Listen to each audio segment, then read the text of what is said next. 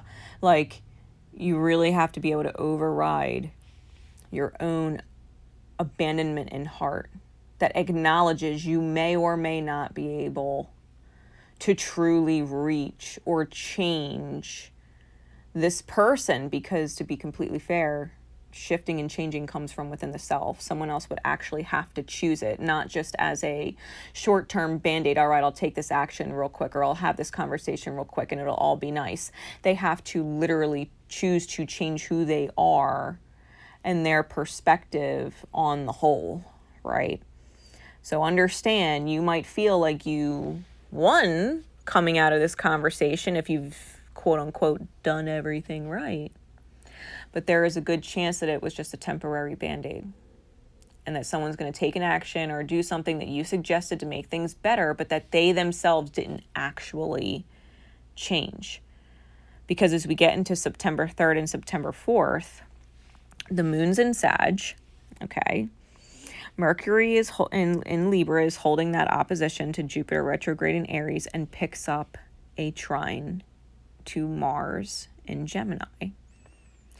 This is where we may overspeak or overstep and or explode because things didn't necessarily turn out the way our ego thought. Jupiter's retrograding, right, in opposition. Things didn't actually go the way that we thought.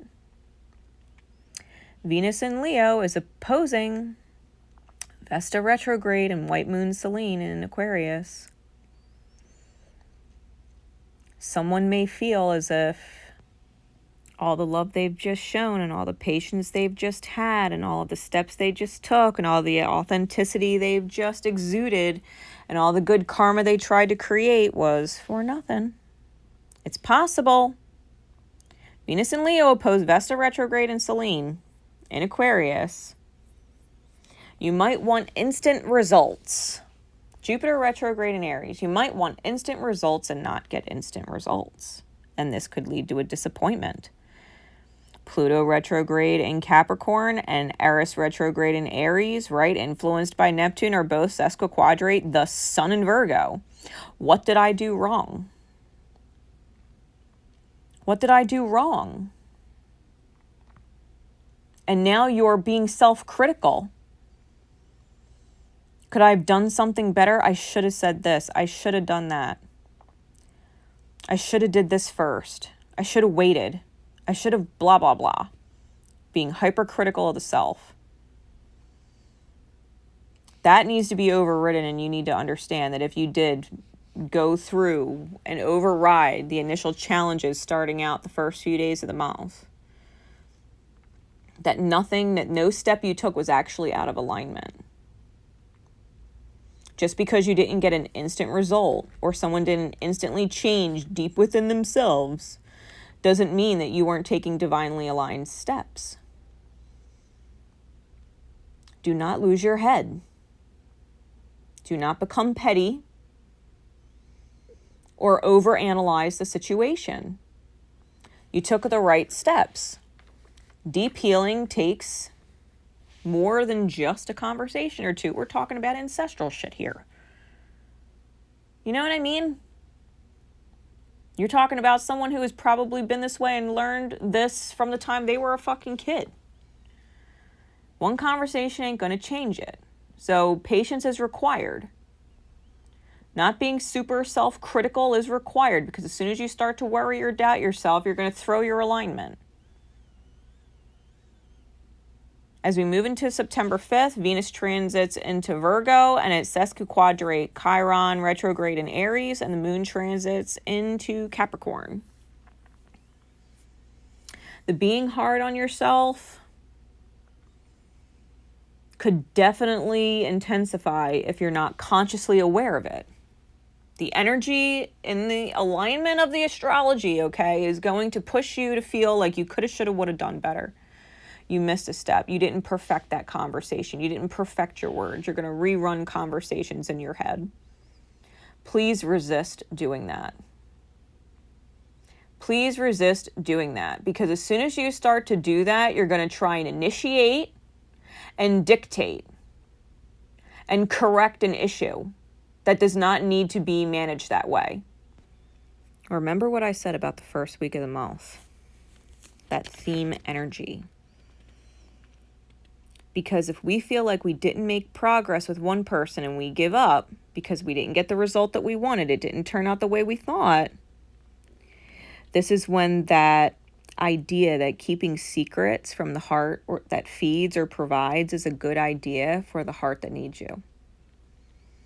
Maybe you're not going to continue to talk to this person. Maybe you're just going to continue talking to the other heart that needs you and working with them because they're more receptive to you, and ignoring this other person, and now you're aligning things or doing things or keeping things from the heart that feeds. That's where that theme energy comes from, that Uranus and retrograde in Taurus square series, that Juno retrograde, Astrea retrograde in Pisces, aspecting the nodes, that Saturn in Aquarius opposing Ceres in Leo.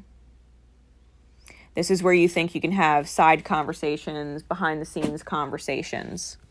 No different than our mothers probably had with us sometimes when our fathers weren't around.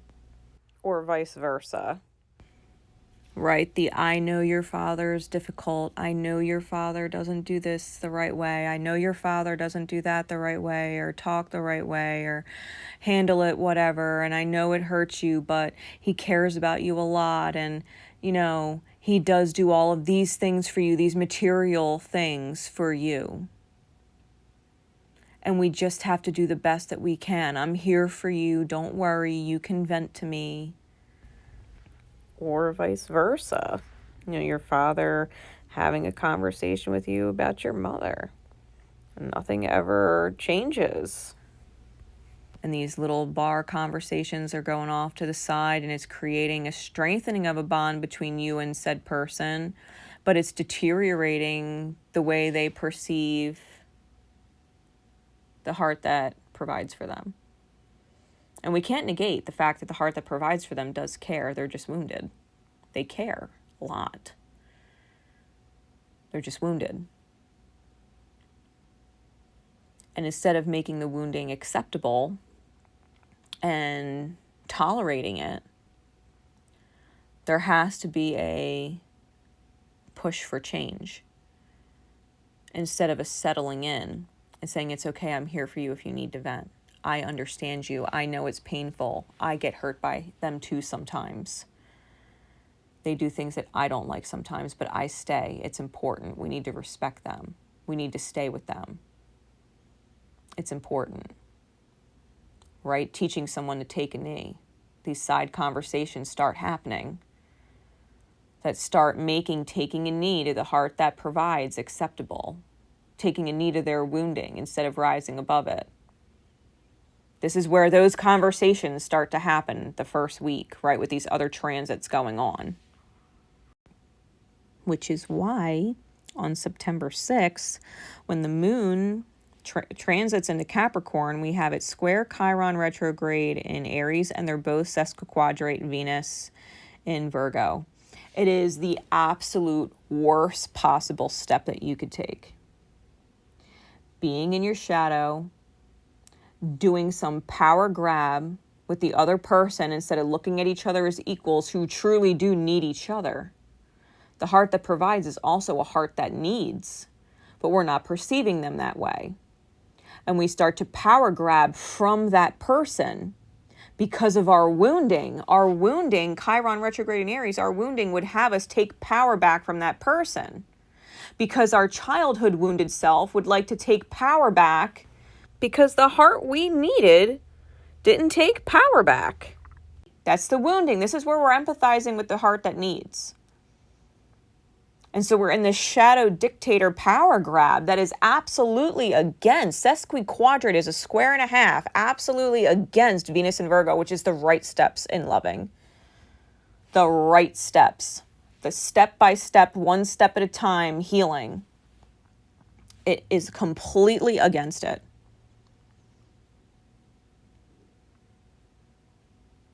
It's all right.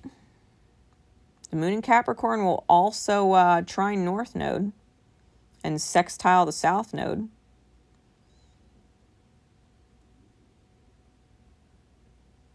It's going to trine Vulcan retrograde in Virgo.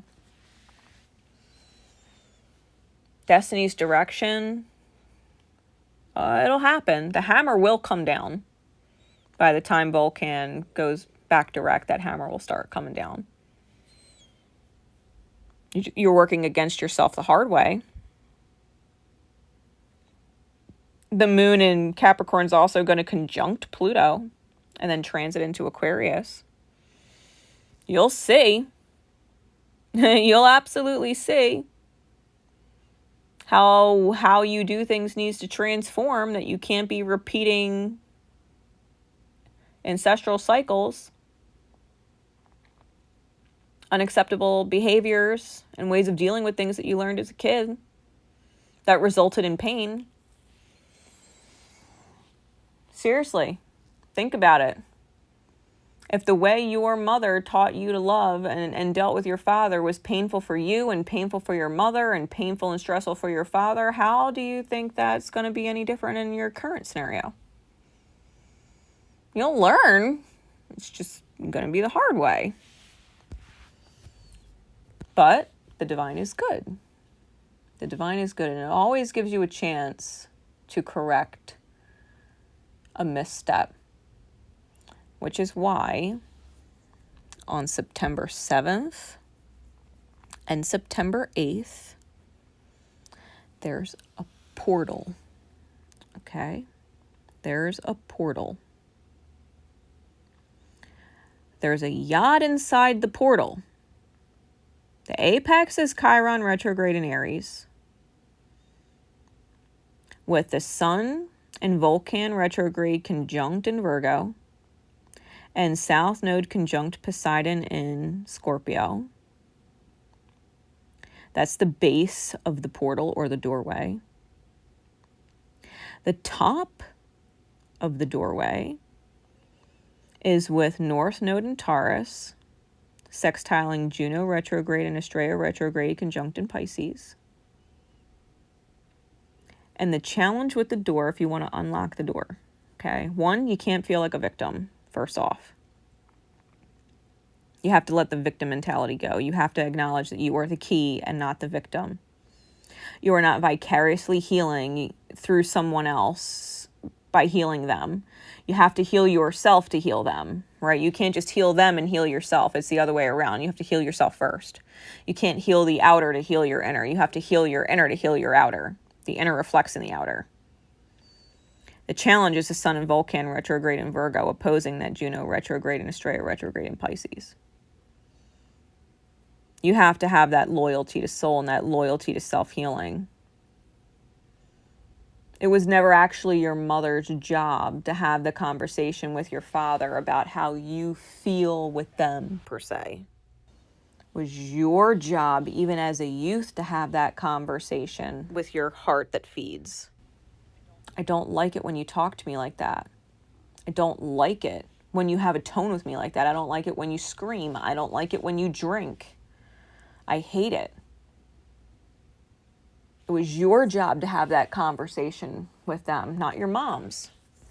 Or whoever the heart was that you needed. The challenge is going to be remembering that you are not the victim here. You were the victim then, but you are not the victim right now. The heart that needs you is, and they need to learn to have those hard conversations. It's not necessarily your job to have that conversation, which might be why it's not being received well or sticking. The doorway is to allow the other person the support and confidence to have the hard conversation and not to feel like they have to bite their tongue or be afraid because of that person being the provider. That they have to trust that that person does love them and cares about them. That that person loves them and cares about them and will hear it from them. This is the portal. This is the door. The moon in Aquarius sesquiquadrate the sun in Vulcan conjunct retrograding in Virgo is also semi-squaring the Juno retrograde, Estrella retrograde conjunction in Pisces. Okay, so the moon in Aquarius is challenging this portal from the outside. It's the part of you that wants to stay out of it and doesn't want to get any further involved. It's the part of you that says, I can just detach and not feel what I'm feeling.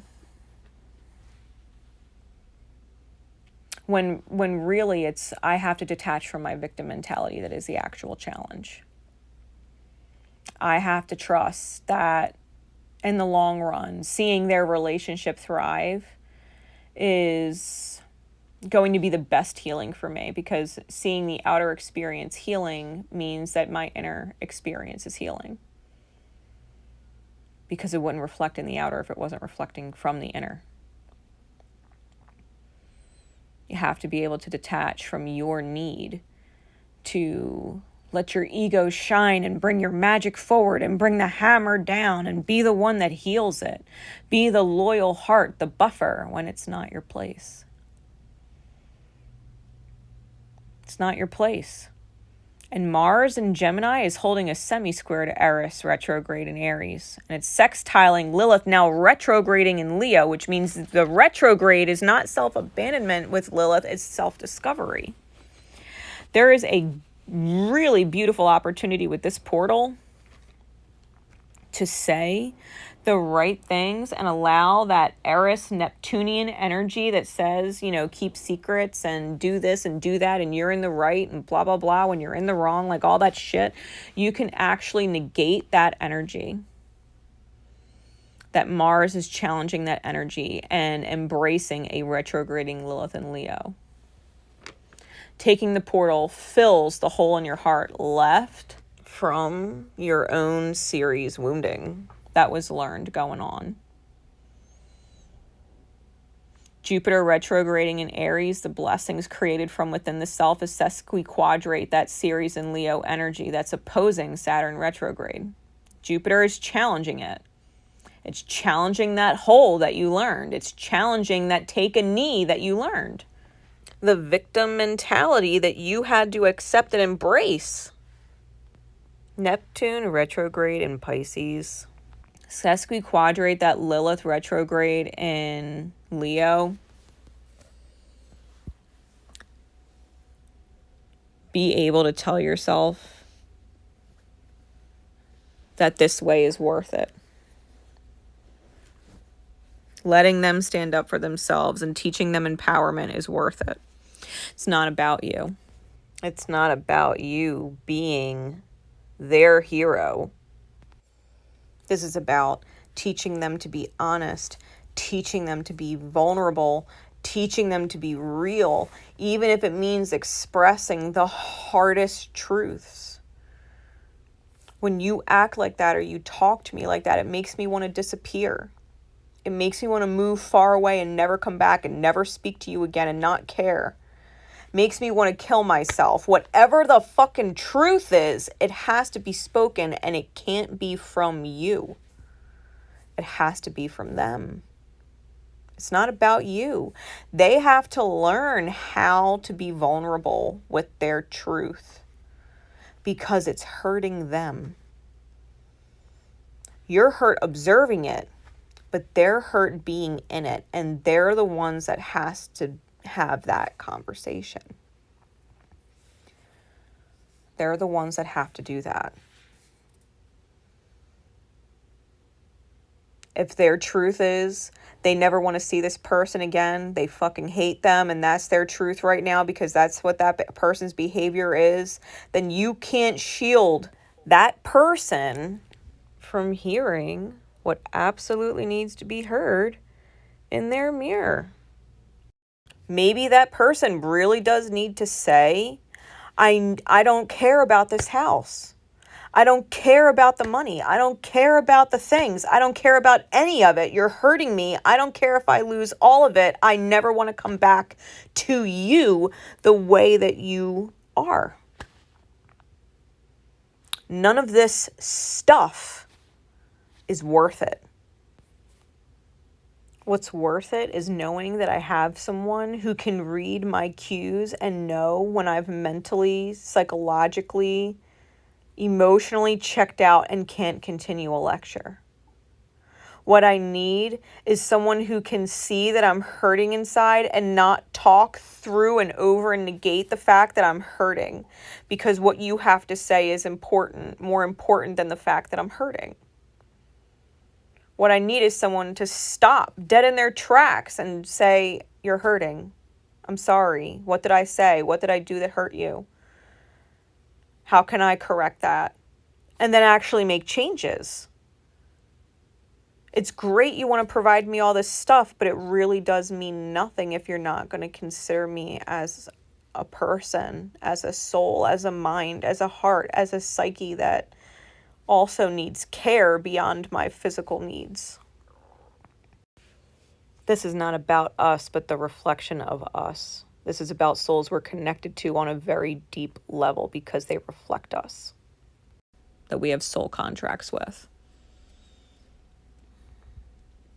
that they can learn. As we get deeper into September 8th, the moon in Aquarius T-squares the nodes. And it's sextile Chiron, who's retrograde in Aries.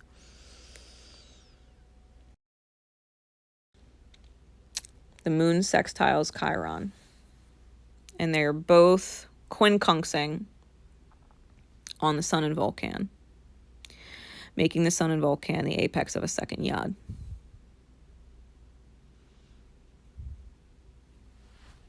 Which is a big deal. Because when you detach from your own wounds and you recognize that you are not the victim, that's when your authentic light, your magic actually really comes through. That's the right step. That's the right step.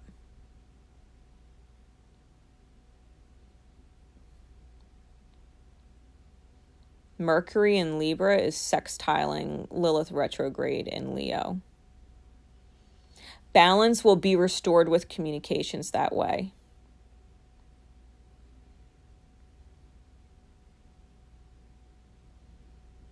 Please make sure with the moon in Aquarius conjuncting Saturn retrograde in Aquarius, please understand, if you are purposefully trying not to care about someone, whether it's the heart that provides and feeds or the heart that needs, if you are purposefully trying not to care about the other, or you acknowledge that you are putting off caring or considering one or the other, understand that detachment from that person is resistance. It's misplaced attachment. What you really need to be detaching from is your own internal wounding, not one of the other two people. That's the portal going on the 7th and the 8th. As we get into September 9th and September 10th, we're getting into the full moon in Pisces energy. All right, the moon transits into Pisces on September 9th.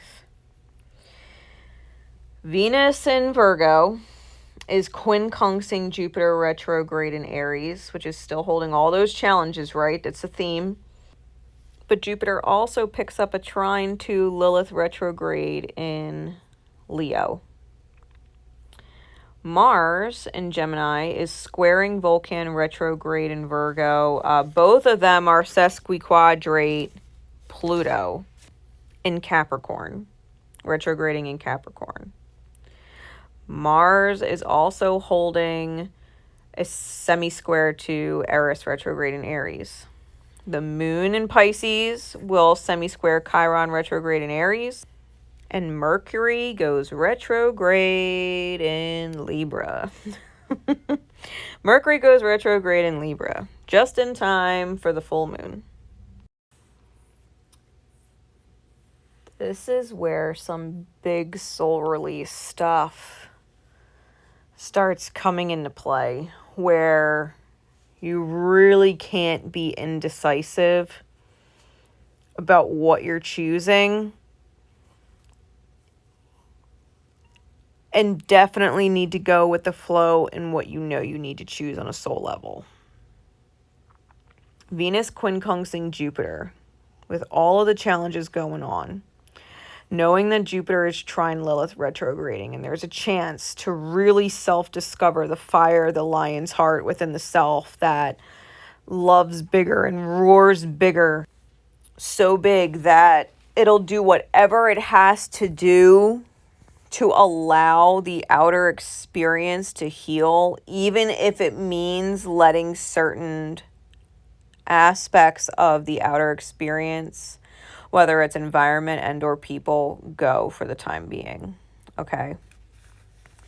Venus in Virgo reminds us that there are steps that need to be taken. If the conversation that you kind of had at the very beginning of the month didn't go over the way you thought, and you convinced a person to have the hardest conversation that they ever had in their life and got them their strength, and things still didn't change, are you willing then to step up and lead by example? Because at the end of the day, if this person that you've had conversations with, that the heart that needs you has had conversations with, still refuses to transform and elevate into a better version of themselves, if they still refuse and you are leading by example, you will have to be able to have that hard conversation that says, I cannot continue to witness this dynamic. It hurts me to witness it, and I have to leave it behind me.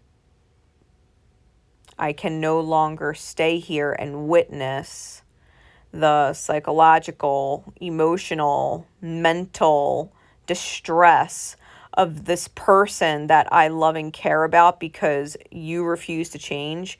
And I love you and I care about you too. And I do not want our relationship to be irreparably damaged and or lose respect for you as a person. So I need to remove myself from the situation. I need to let go and allow those pieces to fall. Because the worst thing you can do with the Mars and Gemini square to Vulcan retrograde in Virgo, both sesquiquadrate Pluto retrograde in Capricorn, the worst thing you can do is start to run your fucking mouth. You run your fucking mouth because someone's not taking the steps that you think they need to take. That's ego. They're not taking the steps that you think they need to take as fast as you think they need to take them. And you start barking. You start barking. That would be your biggest fucking problem. That is the worst. That is the worst possible outcome with this full moon in Pisces. Piscean energy can go two ways. It can go wildly beneficial for the long run. You can remove yourself from the situation. Both people know you care about them. Both people know it's not their fault. Especially the heart that needs you. They know they did everything they can. If you are not in a position to, take them with you wherever you go. Because if you could take them with you, then you take them with you and you teach them. When someone refuses to shift and someone refuses to grow and they're hurting you and they don't want to stop hurting you, They would rather be who they are and not change. They want to be who they are. They don't want to grow for you. Then you leave them. If someone doesn't want to grow for you and they're hurting you, you leave that behind. You do not tolerate that and accept that. You teach that lesson. If you could take them with you, take them with you. If you can't take them with you, then you have to lead by example and say when someone refuses to acknowledge that they're hurting you, because you are being hurt witnessing it. If someone refuses to acknowledge that they're hurting you, then you have to exit the situation and let them be a part of your past until they choose to elevate into a version that will not hurt you. Until they've learned and have grown, whatever you want to call it. When they realize that their behavior is unacceptable.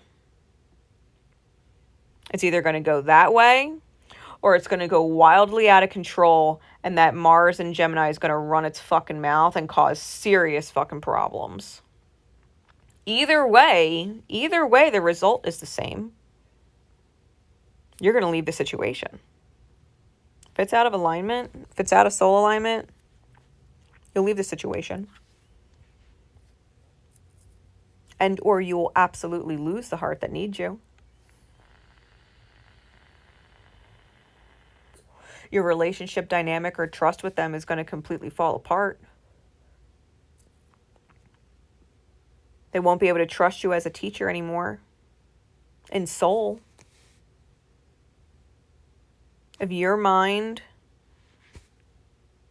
continues to put up with whatever it is, continues to deal with the hurt, and they continue to deal with the hurt, and nothing changes, and everybody's just going to get hurt for a really long time. Everybody's just going to continue to get hurt until a threshold is met. That pain will persist until a threshold is met. And someone can't take the pain anymore. However that ends up manifesting.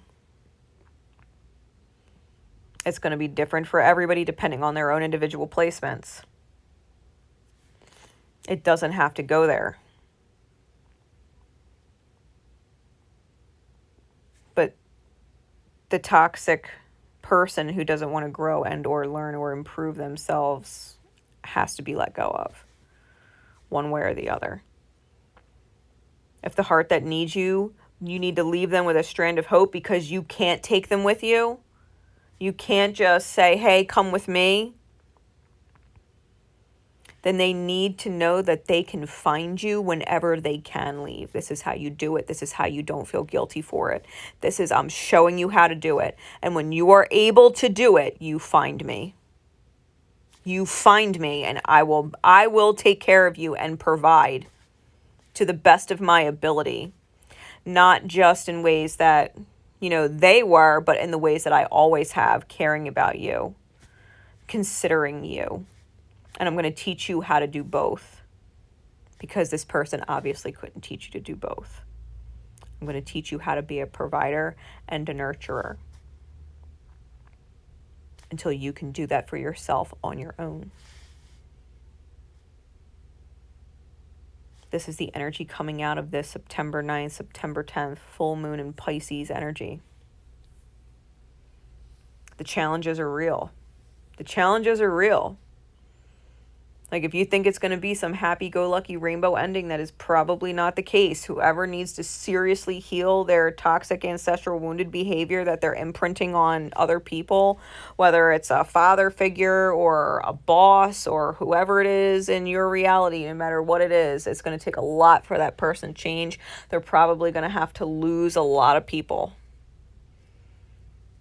When the universe strips you down, it strips you down. It will strip you of every meaningful relationship you thought you had, especially if you're not in alignment with it and you're not treating it right or behaving correctly, behaving in alignment, behaving out of consideration or behaving just from ego, behaving from wounding. The universe will strip you down until you learn. You will continue to lose people until you learn. Not because the universe hates you, but because the universe loves you. They have to learn this. Do not be surprised if all of the steps were taken This is Virgo energy, right? The sun is in Virgo. This is Virgo energy. All of the steps need to be taken.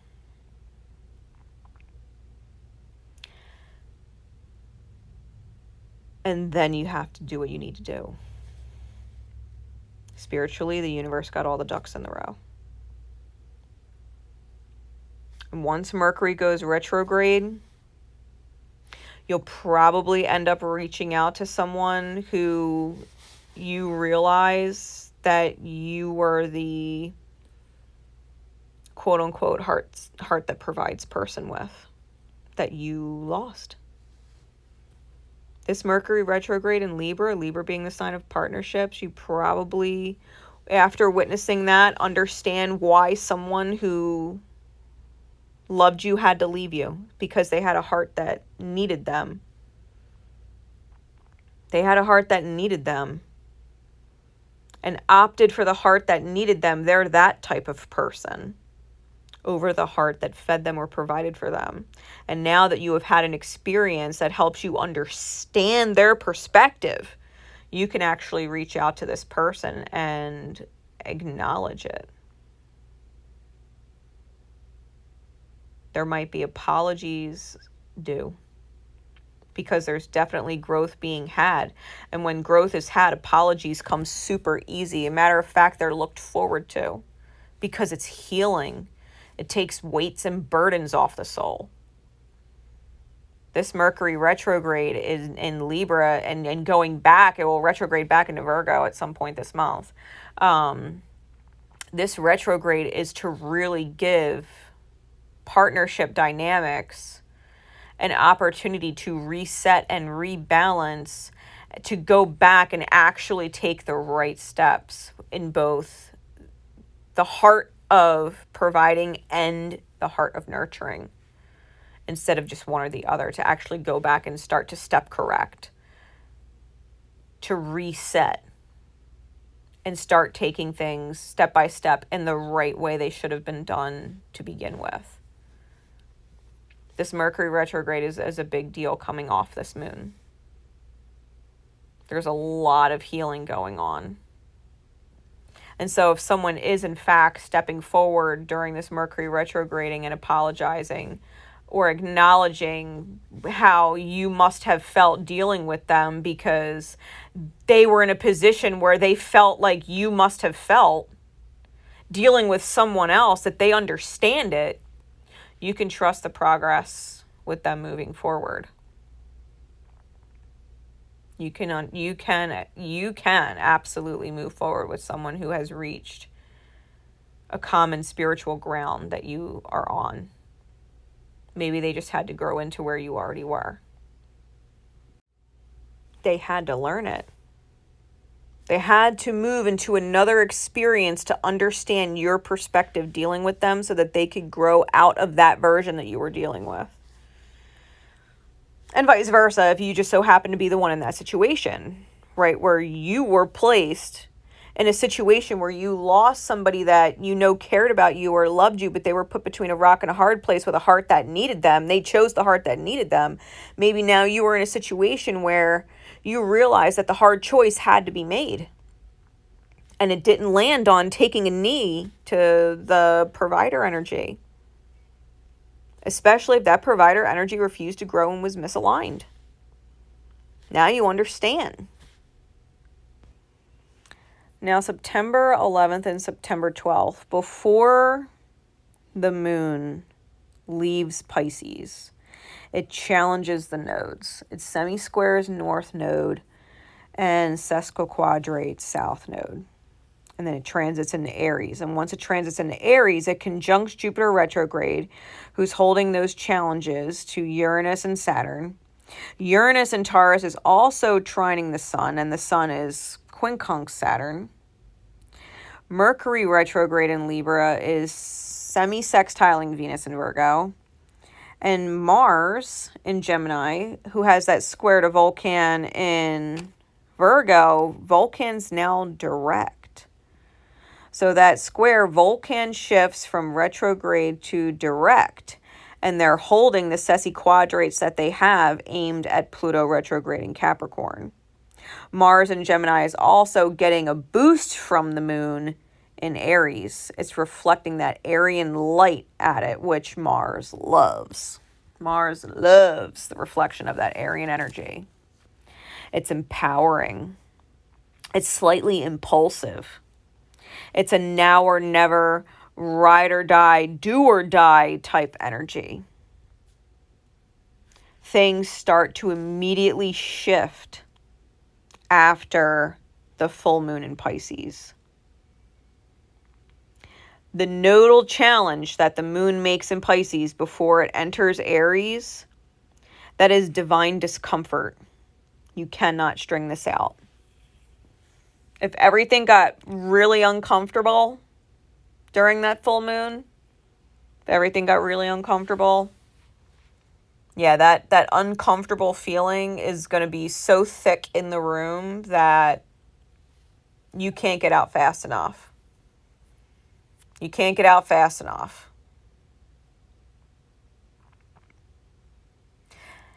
And the inner conversation that's in balance is telling you you're doing the right thing.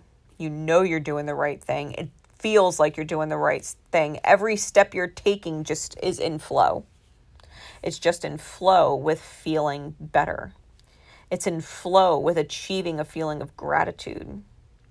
It's in alignment with feeling proud of yourself for overcoming a very difficult situation that really does and truly does want to bring you to tears. Because not only are you potentially leaving someone healing behind, knowing that a seed has been planted, you are leaving your wounded childhood version behind. You're leaving that version behind and removing it from your mirror. And you're very passionate about it, being guided in that direction to let all of this uncomfortable go for good. That you would never go back into that situation. Mercury retrograde in Libra also with that semi-sextile to Venus in Virgo. Steps will be taken to repair things with past partners. People that you were in partnership dynamics with. It doesn't necessarily have to be romantic, but it is people that you are divinely connected to. It may be romantic. It does have that 7th house Libra energy on it, you know? So don't be surprised. There's a lot of retrogrades, okay? There are a lot of Mercury retrogrades that say, I don't want to talk to my ex and blah, blah, blah. Mercury retrograde in Libra, though, is different. That's when partners actually fucking get it. Past partners. If they're reaching out to you, it's because they actually got it. They figured it out. They had that experience that gave them a different perspective, your perspective that they didn't see before. That's like I said, if you have an ex coming back to you during Mercury retrograde in Libra, or you're reaching out to an ex and during Mercury retrograde in Libra, it's because there's actual progress to be made there. It's because there was an unfinished symphony, and that song wants to continue to be written so that other people can enjoy the finished song, so that it can play and play and play and people can learn that ripple, that healing. Mercury retrograde in Libra is one of the only Mercury retrogrades that you don't actually have to fear your ex. They get it. They get it. There might even be some crazy role reversals in the dynamics of people, depending on what houses Libra and Virgo fall in for you. There might be some serious role reversals in those houses, which is probably a good thing. It's probably a good thing, because not only are they flipped, but they're balanced, if that makes sense. The flip is what balances it, so to speak. You know what I mean? That's September 11th and 12th. On September 13th, Mercury retrograde in Libra is semi-square Ceres in Leo. Venus in Virgo is sesquiquadrate, Eris retrograde in Aries. Mars in Gemini, T-squares, Vulcan in Virgo, and the Juno Estrella retrograding conjunction in Pisces, and semi-squares Lilith retrograding Cancer. Jupiter retrograde in Aries is holding that semi-square that it has to Saturn, and it's quincunxing the Sun in Virgo. The Moon in Aries is squaring Pluto retrograde in Capricorn before it transits into Taurus. Lilith retrograde in Cancer is also semi-squaring Vulcan in Virgo. And there's a Yod, the apex Chiron in retrograde in Aries, with Vulcan in Virgo and South Node in Scorpio. Mind you, Chiron is the apex or target, the direction, right? Destiny's direction with the Yod, 4 separate times this month. All right. Chiron retrograde in Aries, the wounded self, the victim mentality, the ego that needs to be the hero is getting major healing throughout the month. But this Mercury retrograde in Libra, semi-square Ceres, right? The Ceres in Leo. You will know when you're communicating from that place of wounded, victim energy, the embracing of the victim energy, where the person that needed to teach us empowerment or stand up for us or stand up for themselves didn't. You will know when you're speaking out of alignment because you're going to be playing in to that whole vibration. You're going to feel it, and it's going to feel off to come out of your mouth. It's going to feel off to come out of your mouth. Because at the end of the day, the misalignment is, it's okay, I'll be a victim with you. We're both victims together. We're both being hurt by this person together. We're with each other no matter what, as victims together. And it's okay to be victims as long as we're together and we're victims together. That's the worst. It is the worst alignment, right? It's the worst thing that you can communicate. It's not in balance that way. You're not actually loving them to the fullest potential in the most unconditional ways that way. Venus is making sure from Virgo, sesquiquadrate Eris's energy.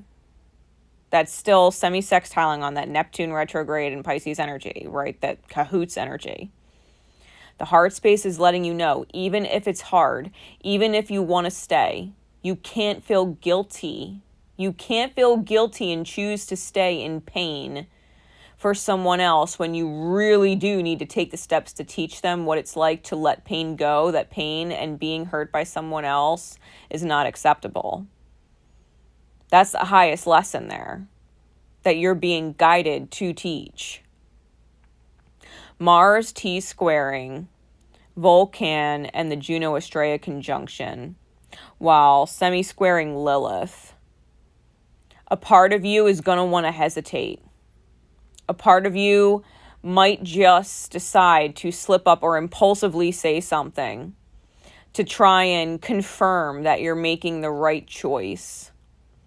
Try and have, right? Try is such a bullshit word. You either do or you don't. There is no try. When you're trying to take one more extra step, it's like the universe is saying, why are you skipping and dancing on the same step? Just take the next fucking step. Why are you skipping around and dancing on the same step like it's going to change or something? The next step is still the next step. The soul healing is still the soul healing. The loyalty to your heart healing so that another's heart can learn the healing is more important than you just trying one more time because you can't believe that your magic failed. You can't believe that all the steps you've taken have failed. They're for nothing. Like, you really got to get out of that mindset that it was for nothing. Come from a place of self-discovering nurturance versus feeling like you have to say one more thing or have to make one more point, get that one more point across. Maybe you missed it. Maybe they didn't understand you right. Maybe you should have, could have, would have worded it different and they'll get it. Like, nah, they fucking heard you.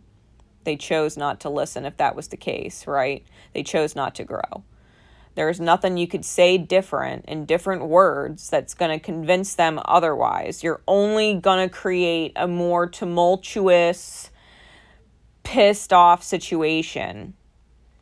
The Jupiter, Saturn, Uranus challenges, they're fucking assholes. If someone is misaligned, you ain't going to convince them otherwise. Not today.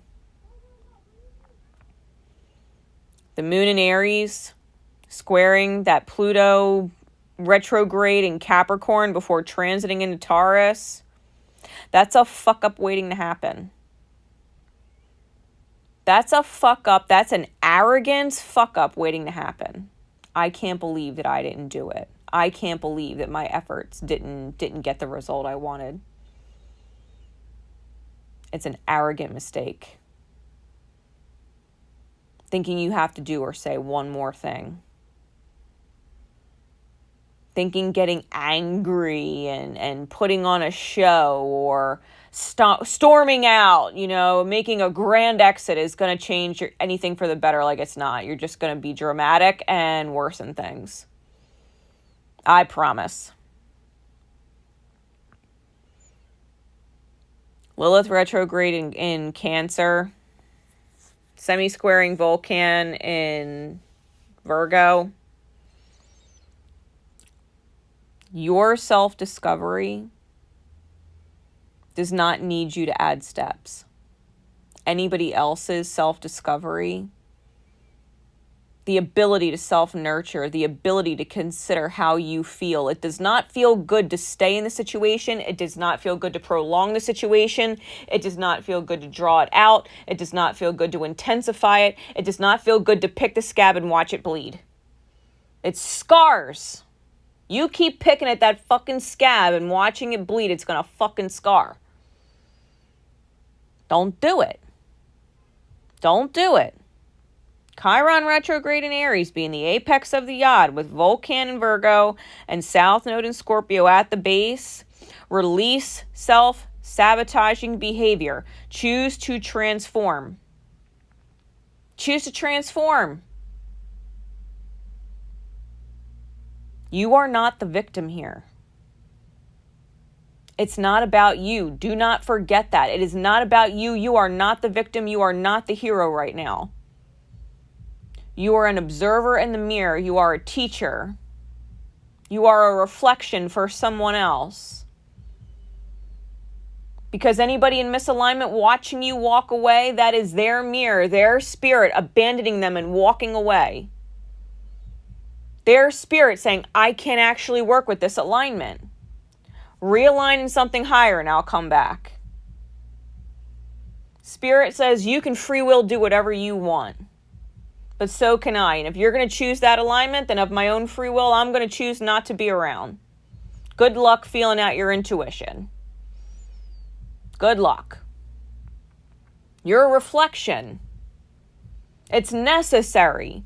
The person in misalignment needs your mirror. They need that reflection of someone in alignment walking away because they have walked away from their own high alignment. They need that mirror. The person that you care about, if they have to be left behind, needs to be able to see that reflection and know that that is an aspect of themselves that they too can embody. They too can be in high alignment and walk away. They need that reflection. That's a facet of themselves they need to identify with and say, I can do that. I can integrate that, because the mirror always shows two things. And it's what you are and what you are. What you are in alignment and what you are in out of alignment. The mirror always shows what you are. With whoever is in your reality, you need to be that mirror. Trust the yod. You are not the victim. You are the reflection of victims who are learning how to be the key of self. The self key. You are not the victim. You are the reflection. Like, drill it into your head. You are not the victim. You are a reflection for other victims. People stuck in that low vibratory mindset. Period. On September 14th, a lot of the energies from the 13th hold. However, Neptune retrograde in Pisces picks up a semi-square to the moon in Taurus, a trine to Lilith retrograde in Cancer, and a quincunx to Ceres in Leo. Now, when Neptune is retrograde, especially in its home sign, there is always an opportunity to see the subconscious self in the mirror. This is an opportunity to find gratitude where it's exceptionally challenging to find gratitude, because the moon in Taurus begs you to find gratitude. It is pushing for stability and asking you to reflect stability from within the self. You can't let yourself get all worked up and emotional outside of being humbled and grateful. The trine to Lilith retrograding Cancer, if you are emotional, it's because there's been a huge release and attachment to your own victim mirror.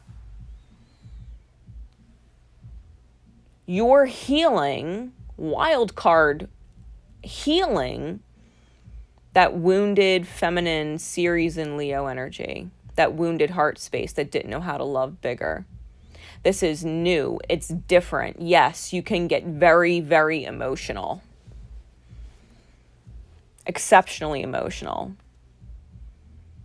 If the tears start flowing, like you're not in misalignment, you're being humbled. Your ego, right, that victim mentality, ego, Chiron retrograde in Aries, Yod, that's still holding, you're healing. When we cry, it's because our ego is being humbled. We're learning how to love bigger than we ever thought was possible, than we ever experienced or witnessed firsthand. We've grown beyond what we've learned. We've never seen anybody love that big. Or if we have, we had no idea what it took for them to do it. There's great understanding with whatever tears come out of the 14th. As we move into the 15th, Mercury retrograde in Libra sesquiquadrates the moon in Taurus, who does transit into Gemini today. Venus in Virgo is opposing the Juno retrograde, Estrella retrograde conjunction in Pisces, who is still being squared by Mars in Gemini, and who starts to form a yod with Chiron retrograde in Aries, but aimed at South Node and Poseidon in Scorpio. South Node and Poseidon in Scorpio is the apex. All right. Mars and Chiron are the base aimed at the South Node and Poseidon. These energies, before I get into the rest of them, those energies, understand that if you are internally recalibrating, if you're internally balancing everything that just transpired, you will probably feel like two different people.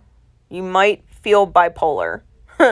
Okay, you might go through moments where you're seeing red like a fucking bull and you're just so fucking angry that people didn't choose to heal, and being completely fucking emotional, and then being completely fucking detached and trying to negate it or busy yourself, and you probably will go on a rant to somebody and or then not want to speak to anyone. Like, you're probably going to be a little all over the place with the Mercury retrograde in Libra sesquiquadrate the moon in Taurus. with Venus opposing the Juno-Astrea conjunction, who's still being squared by Mars, you might seriously feel an urge to rehash shit and pick that fucking scab. That scab is still fucking there and you still want to pick it. Alright?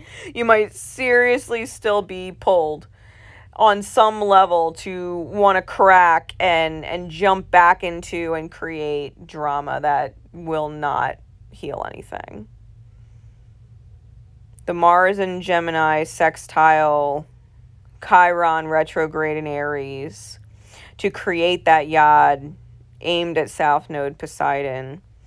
This is about really reining in the desire to self-sabotage, the desire to plot someone's fucking death, and get fucking murderous in your thoughts. Because we've all been there where we get so fucking angry we wish people would die, and just make life so much easier.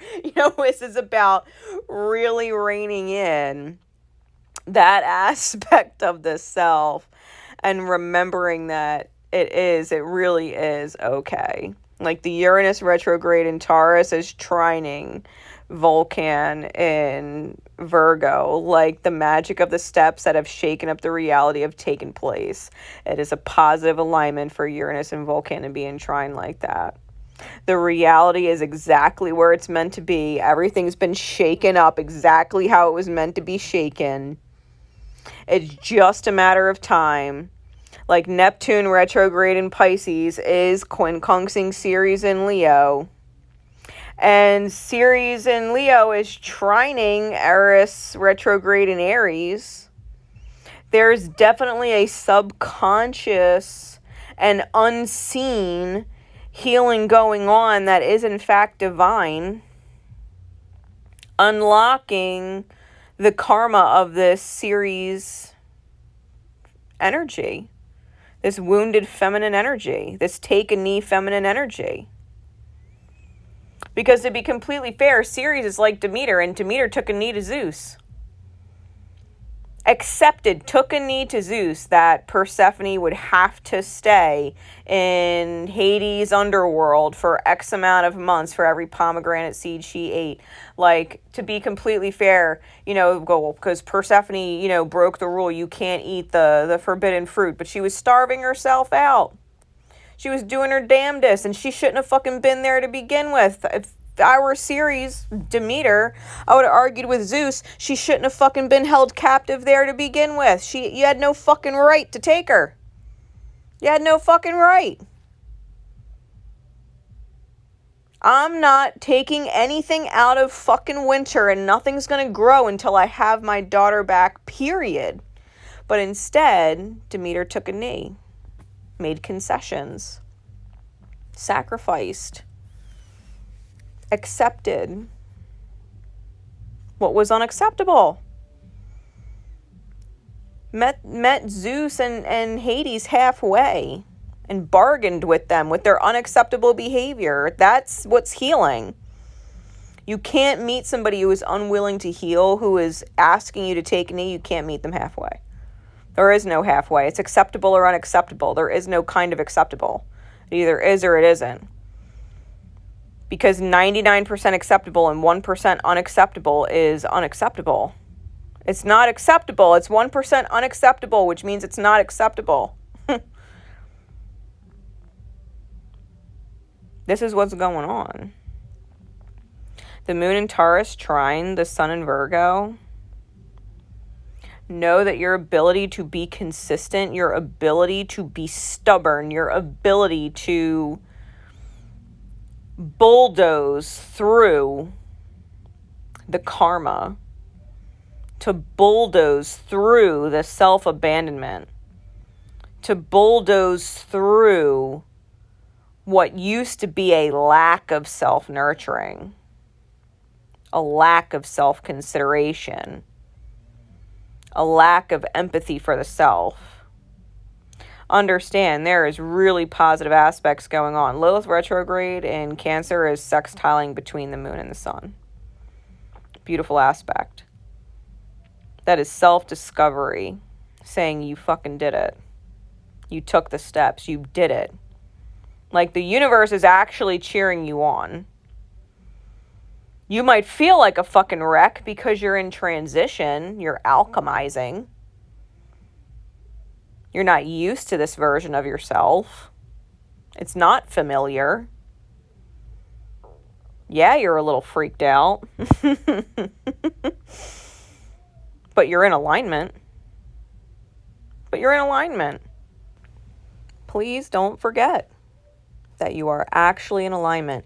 The reason why it doesn't feel normal and you're freaked out is because you haven't been in alignment like this before. You've always only been misaligned. Yeah, it feels fucking weird.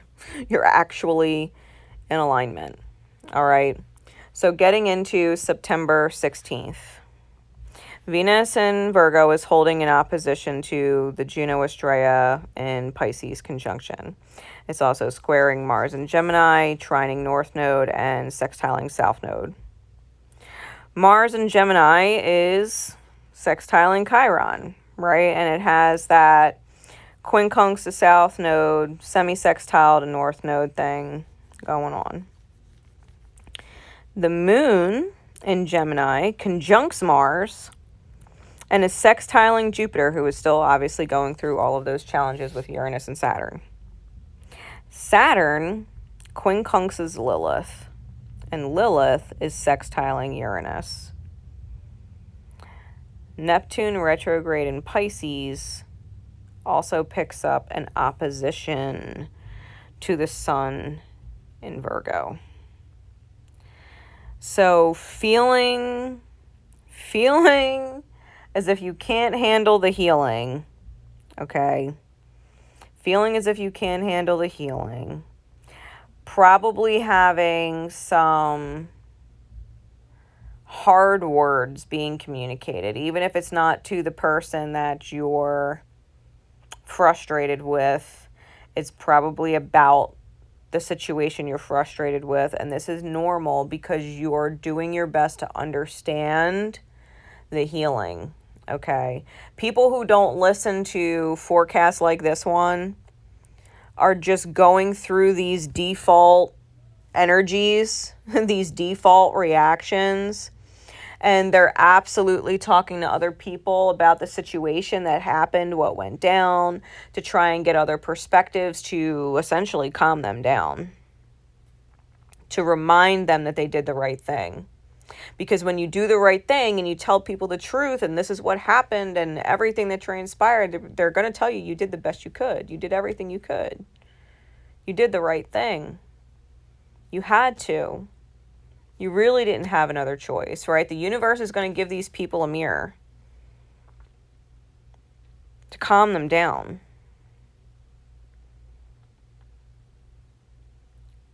It's probably going to take a lot of conversations and a lot of talking. As long as you're listening to what the other people are telling you and you're just not blindly like a bull seeing red talking and not registering anything being communicated back to you. That you're not just blindly venting, right, for the sake of venting because you're pissed off, but actually communicating in a way that you want to understand and that you are receptive to what you are being told, okay?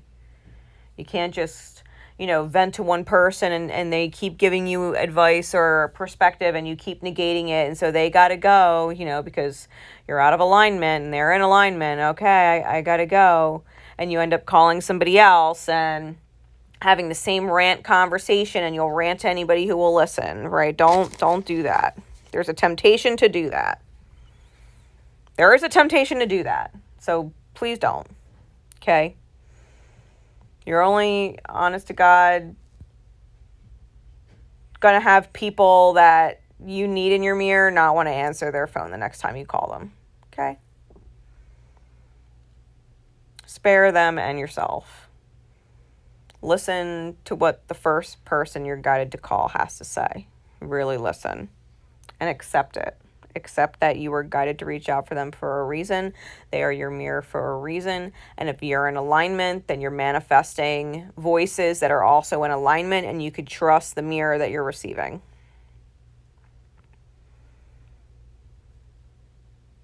Saturn retrograde in Aquarius, quincunxing Lilith retrograde in Cancer, who is sextile Uranus and Taurus, is reminding you that the universe has a plan.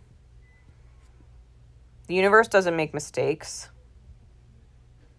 There is no such thing as coincidences. The cosmos shakes shit up for a reason.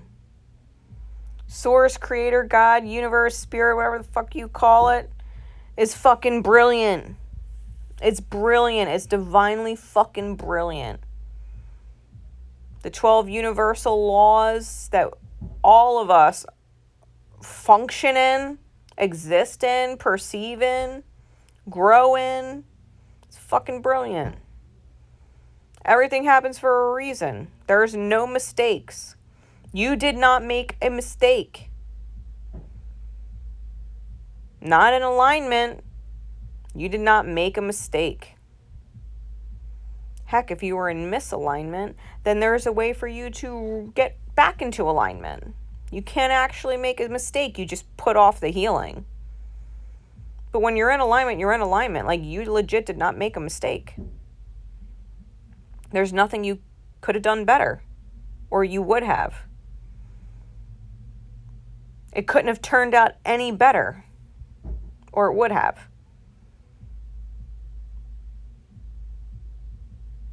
Neptune opposing the sun.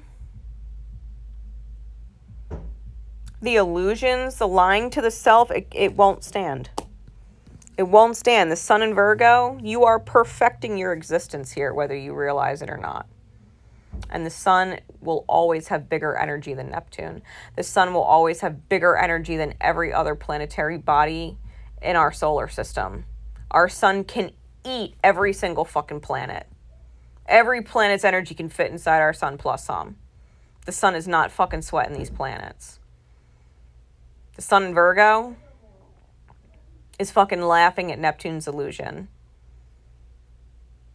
The steps that were taken, that Neptune, Eris, cahoots energy, the inner self, the light of the self, knows you did the right thing. You know you did. You know you took the right steps. There's no questioning that on a soul level. Your ego might want to question it because you're still dealing with the remnants of ego. You're still dealing with the remnants of wounded wiring that is still being rewired. It's a habit, right? A habit to think that way inside the brain, physical wiring, familiar thoughts that have been conditioned to run a certain way for a very long time that are being rewired. You're working on it. It's one step at a time. Sun in Virgo is like one step at a time. But you can't lie to yourself. You could try. You might want to. You might want to blame yourself. I coulda, shoulda, woulda done it better. And blame yourself because, feeling like a victim is familiar. But you're getting used to this new mantra of I am not a victim.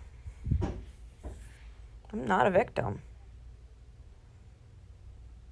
I'm healed. My journey is divine. I'm not misaligned. There's no mistakes and no coincidences. Everything is divinely aligned in unconditional love for me. I am not a victim. I'm a mirror. I'm a reflection. I'm an observer. I'm not a victim.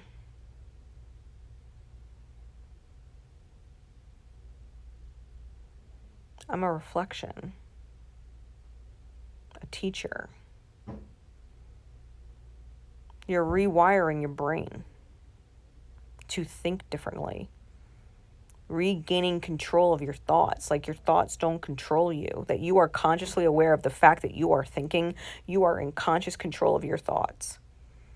Those victim thoughts try and hardwire, continue in your mind. You'd be like, no, that's my old version. My old version thought like that. That's not me anymore. That person was in pain a lot. I didn't like being in pain. The universe, spirit, cosmos, my source creator didn't like me being in pain. That's why everything shifted the way it did. I'm loved. I'm unconditionally loved. That I would not be allowed to choose to continue to suffer. The universe is doing everything in its power to remind me I am not a victim. I am learning. I am a student. Simultaneous, right? Duality. I am the teacher and the student. Simultaneously.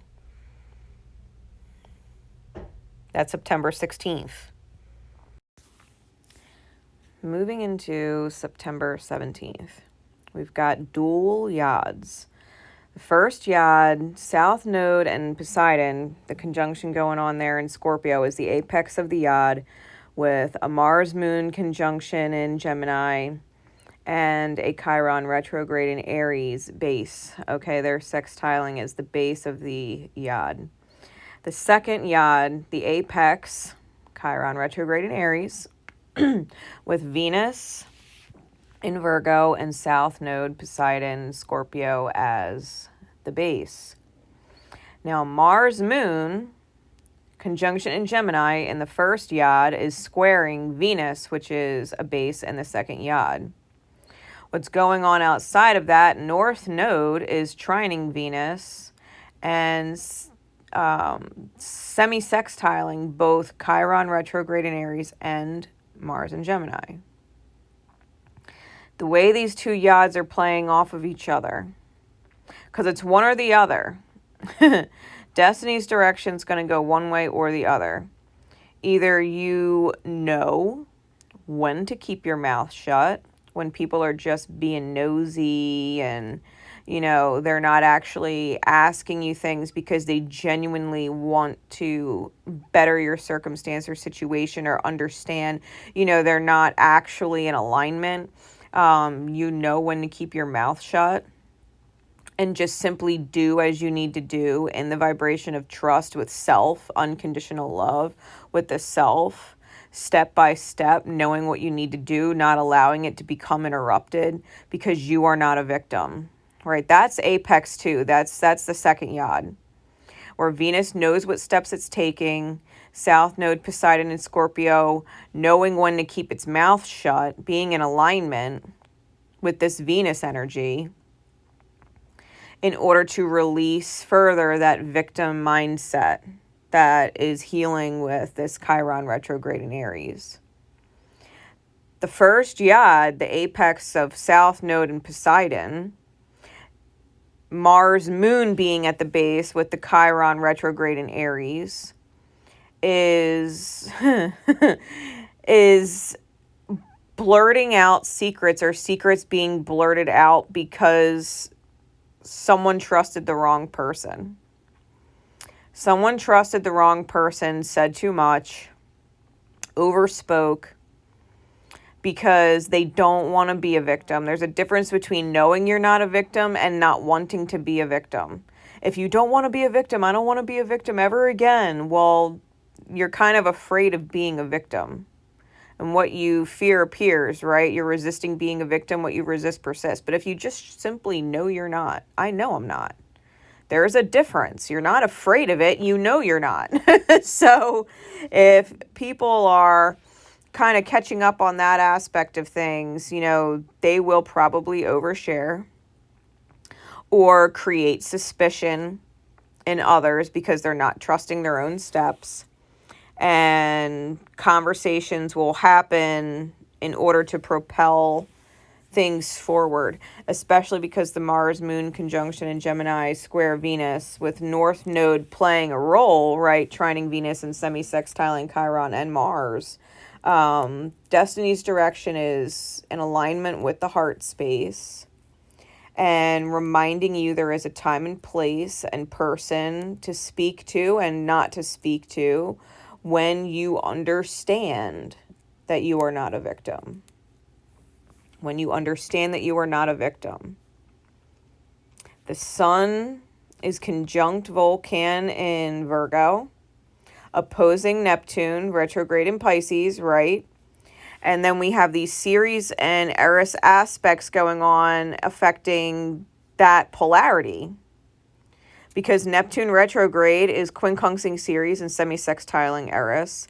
And the Sun is semi-sextiling Ceres and quincunxing Eris. So there is a flip, right, in the energies. Now, the semi-sextile is in cahoots, right? We've talked about this. Neptune and Eris semi-sextile is in cahoots. However, there is a wild card chance it's going to unlock the recognition of your Ceres wounding, the taking a knee wounding, the I can't love as big as I need to love because ... wounding. Where the Sun in Vulcan is in cahoots with Ceres. That's shining a light on and bringing the hammer down, right? Vulcan. Vulcan is bringing the fucking hammer down. Think of Hephaestus's hammer and his forge and the things that he creates with that hammer when he brings it down. Like, that's Vulcan's archetypal energy.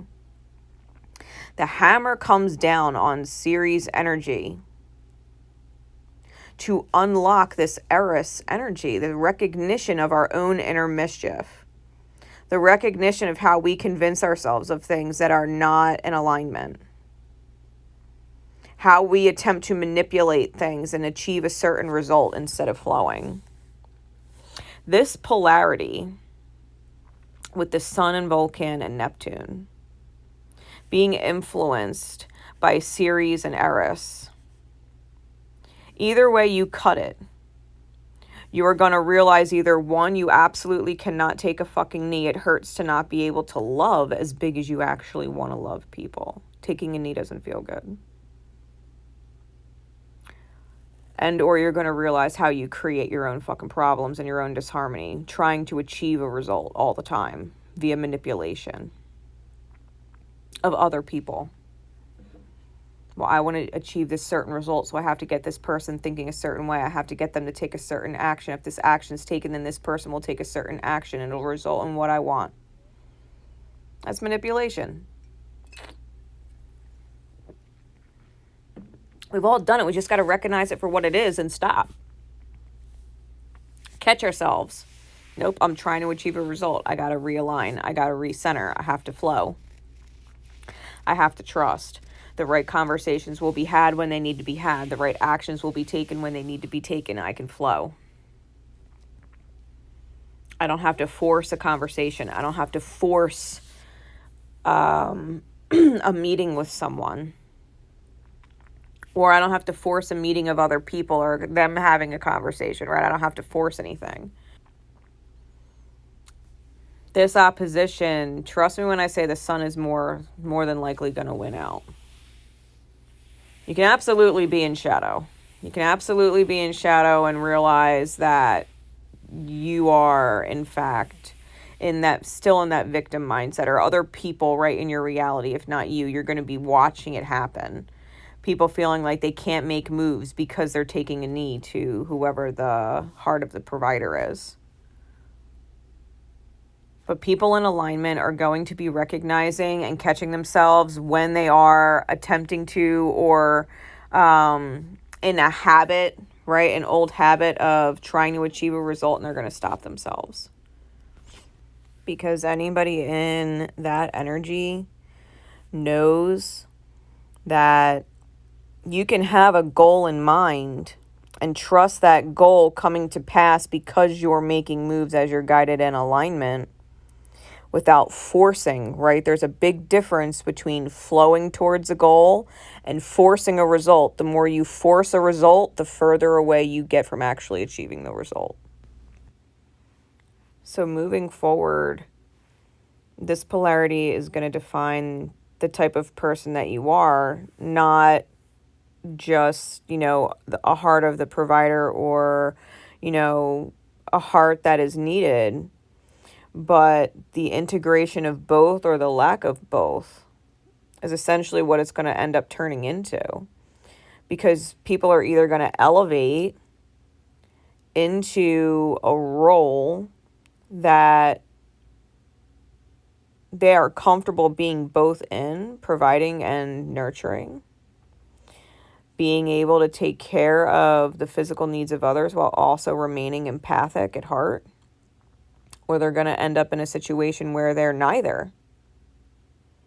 They're not the provider anymore. Maybe they are thrown into a position where they need to be provided for, because they are no longer in a vibration of providing for themselves or another person, because they're learning empathy. They're learning how to read the cues. They're learning how to consider. They're learning how to receive being needed and to choose that nurturing ability as important. Coming out of these polarities, people are either going to start clearly becoming both and empowering the self towards an integrated version, or they're going to fall to the other end and become neither, because they're relearning. They're relearning. This is the moon in Gemini and sun square the sun in Vulcan and Virgo. Like, you have to take the proper steps or you're going to fall down the steps and start over. It's kind of what's going on. Moon in Gemini, you can reflect both the twin duality aspects of the self, masculine and feminine, doing, receiving, yin and yang, logic and emotion, mundane and esoteric, right? You're either going to integrate those dualities, those twin aspects with the moon in Gemini, or you're going to fall backwards down the steps and be meeting each other for the first time. Like, hi, I'm your masculine duality. Hi, I'm the feminine duality. Nice to meet you. That's the moon and sun square. It's all about taking the right steps and looking at the reality of where you are and which type of person you are, where you ended up for a reason. There is a reason why. This is the big difference between codependent and independent. This is the big difference between codependent and independent. People are going to be defining which they are. Independent or codependent.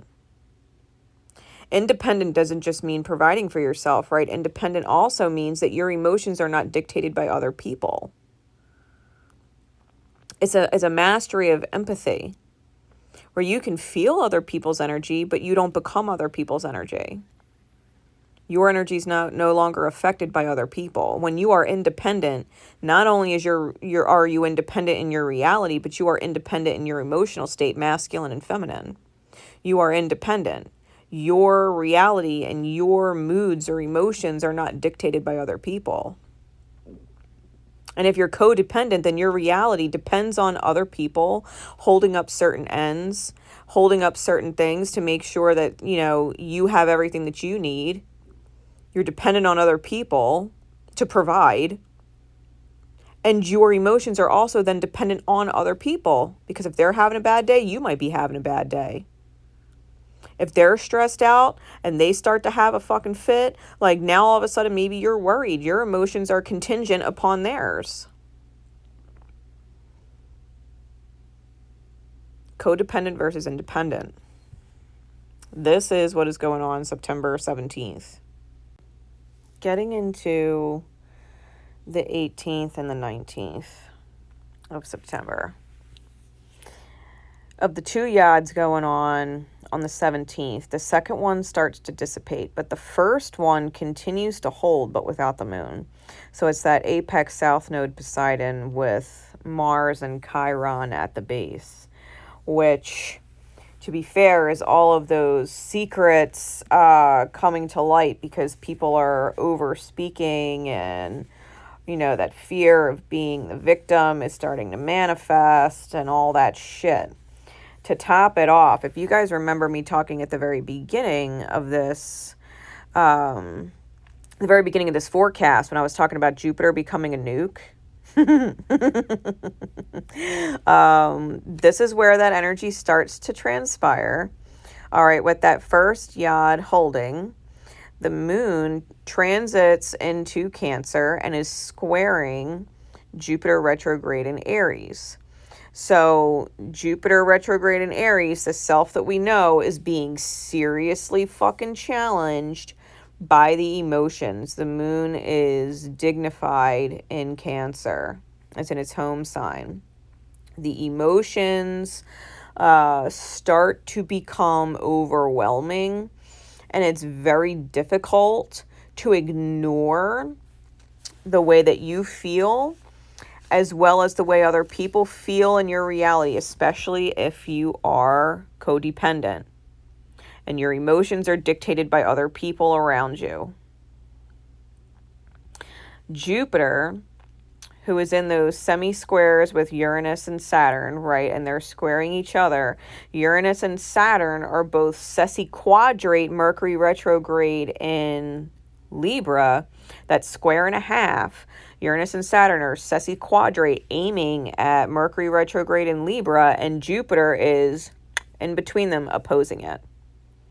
Jupiter is opposing Mercury retrograde in Libra like if the Death Star had a huge red laser to blow up planets type thing. Like, that's what Jupiter is doing with these challenges coming out of Uranus and Saturn. If you are not communicating in balance, if you are not in harmony, if your thoughts are not in harmony, if your relationships are not in harmony, if the people in your environment are not in alignment with where you're meant to be going in alignment, Jupiter is nuking the shit out of it. It's like, oh, you thought that relationship would last forever? Goodbye. I don't mean to laugh, but it's true. Oh, you thought this misaligned, codependent, toxic energy was going to last forever. Universe said, sorry, not sorry. And blows this shit up. It blows this shit up. There is no coming back into alignment with something that is misaligned. 18th and 19th of September, Lilith retrograde in Cancer is also conjuncting Kronos in Cancer. It is sextiling the North Node, trining the South Node, and squaring Chiron. Like, the self-love aspect in the self, the discovery of self-nurturance within the self, the power of the heart space when we acknowledge our own emotions is reigning supreme. You cannot lie to yourself. You cannot lie to other people. You cannot keep this secret. This subconscious secret that even though you wanted this dynamic to last forever, or you really thought that it would, there has to be an acknowledgement that somewhere in your gut you fucking knew it wouldn't. You were hoping, and hoping is as bullshit a word as trying. You either have faith and know, or you hope. Either you have faith and you know, or you hope. Hope implies that it could fall apart. Faith and knowing means you have fucking faith and you know. You know in your soul you know. It is undeniable. There is no way. Zero. Hoping means, well, there could be. No. Faith is no. There is no way. 100% faith. Hope is a bullshit word.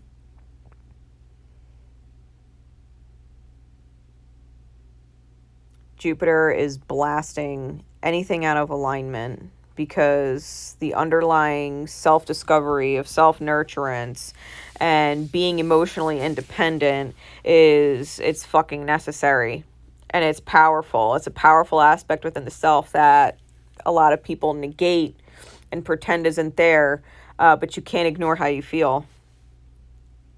You can't deny that something didn't feel good, that something was toxic, that something was stressing you out, that something was causing you worry, that something was, making you feel like you're walking on eggshells. You can only do certain things and not others. You can only say certain things and not others. You can only behave a certain way and not another way. Like, maybe you're a night owl and you like staying up and snacking on ice cream late at night, and the people that you're living with, they judge you for that shit, and you feel like you can't do it because, they have something to say, and it feels like shit every time they do. Like, they're not in alignment. They're not in alignment.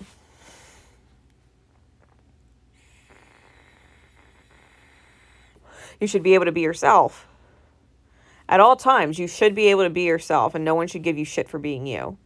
No one should be trying to manipulate things in the environment or whatever, giving you consequences outright or indirectly for being who you are. Like someone who says, well, yeah, you can always be yourself. You can always do what you want. I'll never try and control you. But yet if you do what you want to do and you know, are just being authentically you and doing your thing, their actions shift and change. Their treatment of you changes because you're doing your thing and you're not doing what they want you to do. They're not actually letting you be yourself. Oh, no, you could do whatever you want to do. That's fine. But then when you do what you want to do, it's not actually fine. Because they shift and they change. And it doesn't feel good. It's manipulation. That's doing one thing and saying another. That's that unhealed Piscean energy. Unhealed Piscean energy will say one thing but mean another.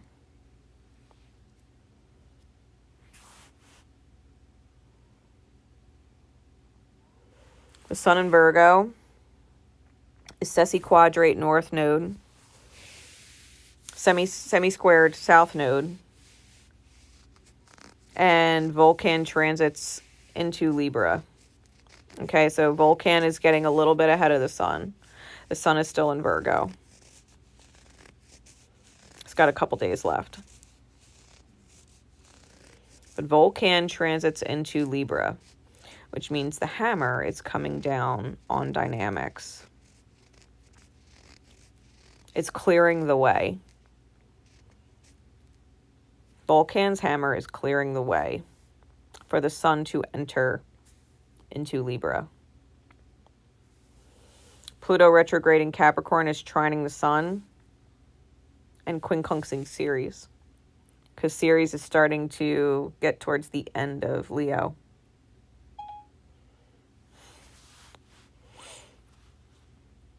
Is going to be transiting. Big shifts are going on.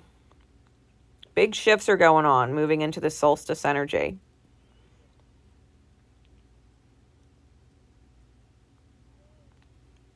The Sun is not playing around with the steps that need to be taken. The sesquiquadrate to the north node, if you're not taking the steps out, it's going to be fucking rough. A square and a half, it's going to be fucking rough in order to get you back in alignment with your destiny's direction. You cannot hang on to your codependency for dear life. I mean, you can. You can do whatever you want, but it's going to fucking be painful. You cannot hold on to codependency for dear life and have it be sunshine and rainbows. I'll put it that way. It's not going to be sunshine and rainbows. You try falling back into your own old patterns, your old wounding. Like, yeah, you can try and reconcile with who you're codependent with and make it better and put a Band-Aid on it, but it's not going to be the same. Not after everything that's transpired. Be like, okay, great, are we good now? All right, we're good now? Awesome. We can just keep going like we were before? Yeah? Okay, great. And you fucking know that's bullshit. You fucking know that's bullshit. It ain't the fucking same. It ain't gonna be the same. You just put a Band-Aid on a fucking leaking hole. Like, yeah, it might stop it for a second. But the water's going to force itself through the Band-Aid. It's going to start pouring back out. For real. Pluto, retrograde, Capricorn, trine the Sun. You cannot continue to do things the way you were doing things. The Sun in Virgo is helping Pluto understand how it can choose to do and dictate your life differently. How you dictate your life differently. If anything, this Band-Aid is buying you enough time to figure out how to get out, not stay. It's giving you enough time, right? Quincunx series, it's giving you enough time, this Band-Aid, to get out, to have a plan and get out of whatever the situation is. For you to figure out your exit strategy. Whether it's from an actual physical reality environment shift or a friendship shift, a social shift, a family dynamic shift, like whatever it is giving you an opportunity to plan your escape. How you're going to get out of this dynamic, out of this situation, out of this mirror. That's all it is. The Band-Aid is giving you enough time to figure out your shifting exit strategy. That's what's going on the 18th and the 19th. Coming into September 20th and the 21st. Take a look at your chart. Do yourself a favor and take a look at your chart, if you haven't already, and figure out which house Libra rules. Okay? Because where Mercury was retrograde opposing Jupiter, and Jupiter was being like a nuke on it, Vulcan moving into Libra, right? It transited into Libra, conjuncts Mercury, and finds itself dead smack in the middle of this fucking laser. All right. Mercury is getting a boost of magic, but it is essentially creating fireworks, sparks and fireworks. It's putting on a light show. So understand any attempts to salvage instead of accept, because if it's misaligned, the best thing you could do is accept that it's misaligned, be humble, accept that it's misaligned, and move forward. Any resistance to that, it's just a fucking show at this point. It's just a very dramatic light show of egos versus egos and wounding versus wounding.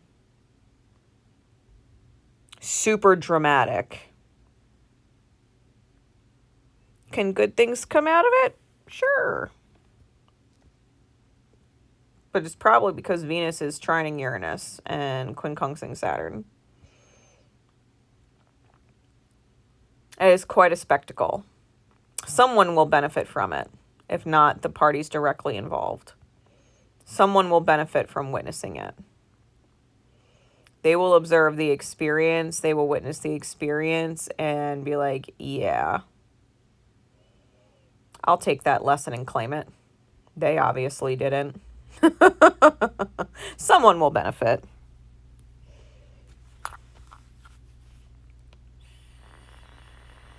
Mars is holding that sextile to Chiron.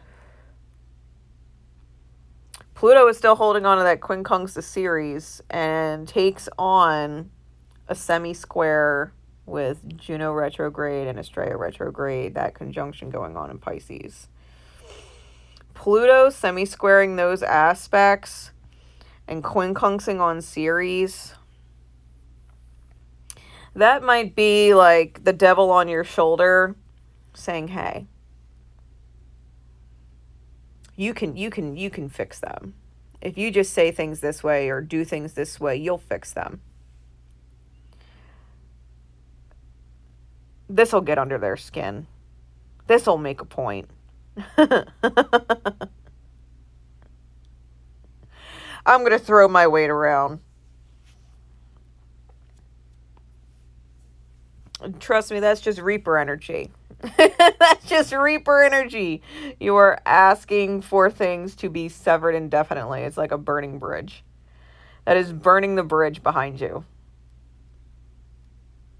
Or burning the bridge in front of you if you're staying stuck in the past mentality, right? Letting someone cross the bridge and burning it behind them so that, you can't follow in the elevation.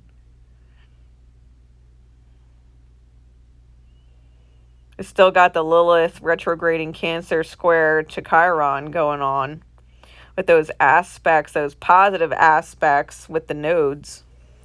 Self-nurturance is still reigning supreme. Understanding how you feel as a guidepost. Like, if it doesn't feel good to argue, then don't. If it doesn't feel good to listen to someone lecture you, then don't. If it doesn't feel good to be in an environment, then don't. If it doesn't feel good to keep a certain job, then don't. If it doesn't feel good to deal with your fucking car that's nickel and diming you, or you just fucking hate it every time you get in it, like, go trade it in. Go figure it out. Put it on Craigslist or Facebook Market. See if you could sell it. Get your ass a new car. Figure it out. Figure it out. This is where you got to self-nurture.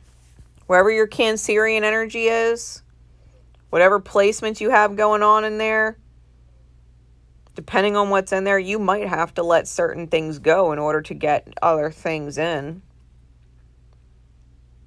You might have to do that. You might have to accept, tapping into a savings fund or money that you have put aside for something in order to get yourself ahead. Anybody who's ever played poker or shit like that knows scared money don't make money. You know what I mean? Even investors will tell you the same thing. Scared money don't make money, honey. Depending on whatever that metaphorically is for the house that Cancer rules for you. And the moon transits into Leo after conjuncting Lilith retrograding Cancer. So the moon transits, right? It comes off this reflected energy of self-nurturance first, because whoever it is in the reality that you are dealing with and or misaligning with or moving away from, right, going through these healings with, where you're learning how to self-nurture and how to value your own emotions, coming off of that energy, the moon goes into Leo, which can do a couple things. When the moon transits into Leo, it goes from being very emotional to prideful. You hurt my feelings, and I'm going to show you that you didn't hurt my feelings like you think. You don't have control over me like you think. It gets very, I am the king of my kingdom shit. Right? I'm the ruler. I'm the ruler of my world, which is excellent. It's just how it comes out can be kind of not received well. It can be not received well. All right, unless you're consciously aware of it and you're pulling into the courage aspects instead, right? And you're pulling into the authenticity aspects of Leo instead.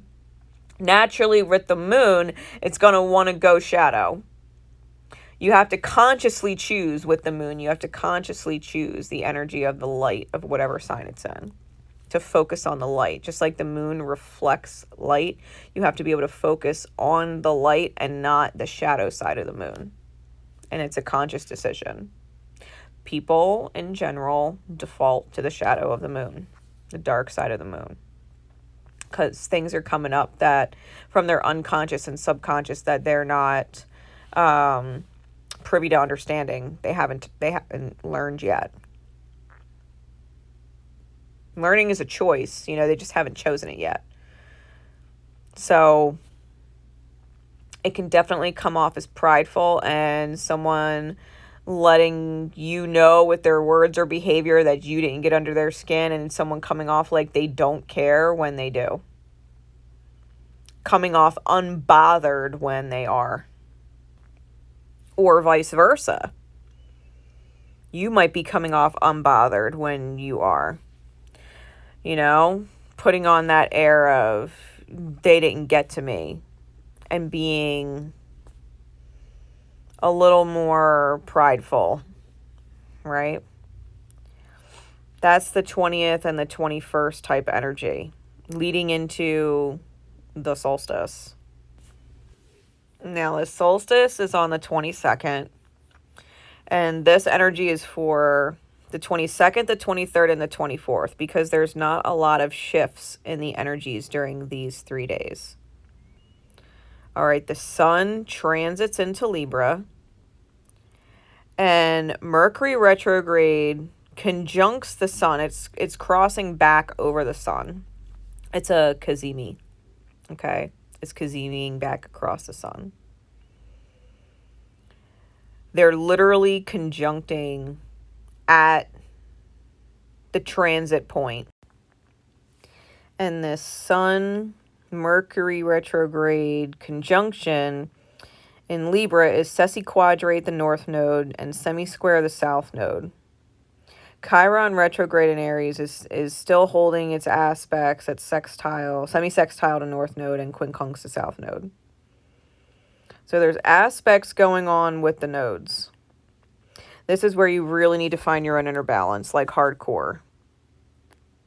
Not being in inner harmony and okay with your decisions and okay with the reality as it's unfolding in divine alignment for you is going to feel as if the reality is not what it's supposed to be. This is not the way it was supposed to be. This is not the way it was supposed to turn up. Like, you really have to get into this mindset of it's supposed to be like this.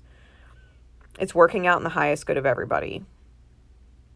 Everybody who's not in alignment has to get in alignment, whether that's me or them or so-and-so. Like, everybody needs to get in alignment. So if we're all separating right now, it's because the energies are misaligned. And divine law, right, like attracts like. You cannot stay in the vicinity of someone whose energy is not the same as yours. You're not in the same alignment. This is having to consciously remember that everything is happening for a reason. And you will align with whoever you are in alignment with. And you can maintain those alignments if you continue to grow together and or shift together or maintain that stable alignment together. If your alignment and someone else's, right, if you're moving forward, if your alignment and someone else's become misaligned, you will separate. You will go your own way. You will not be able to catch up. You will not end up in that environment or situation because you are truly misaligned. Like attracts like. You cannot linger around energy that is not like yours. It is not of a like vibration. Like, if you think in very basic terms of energy, like someone's energy scale is a 1, their energy is really low. Maybe another person's energy is a 10. It's really, really high. Maybe your energy is a 7. You can only hang out with people of alignment 7. Alignment number 1s are going to put you off. They're going to be completely off-putting. You're not going to want to be around them. 10 alignments are going to give you an opportunity to rise up to their level, but the minute that you don't rise up to their level, they're going to boop, dip right back out because they're not aligned with 7s. They're aligned with other 10s. They're going to hang out with other 10s. They're going to roommate or live with other 10s. They're going to work with other 10s. They're going to be best friends with other 10s. They're going to have a partner that's a 10. Energy alignment. The whole point is to elevate your energy and get up in a high vibration, right? So this transit, the conjunction of the Sun and Mercury retrograding, challenging the nodes, and Chiron aspecting the nodes, causing a wild card aspect to South Node. This is really understanding where you fall on the energy scale. And accepting that. Accepting where you fall on the energy scale. And where other people are falling on the energy scale. If they're misaligned, they're misaligned. It's okay. The universe ain't going to give up on them. They'll catch up eventually. This life or the next. And then what is going on with Lilith? Lilith retrograding Cancer ends up conjuncting Hades and conjuncts Pallas during these 3 days. The self-discovery, right? The self-discovery of self-nurturance is going through major transformations with Hades.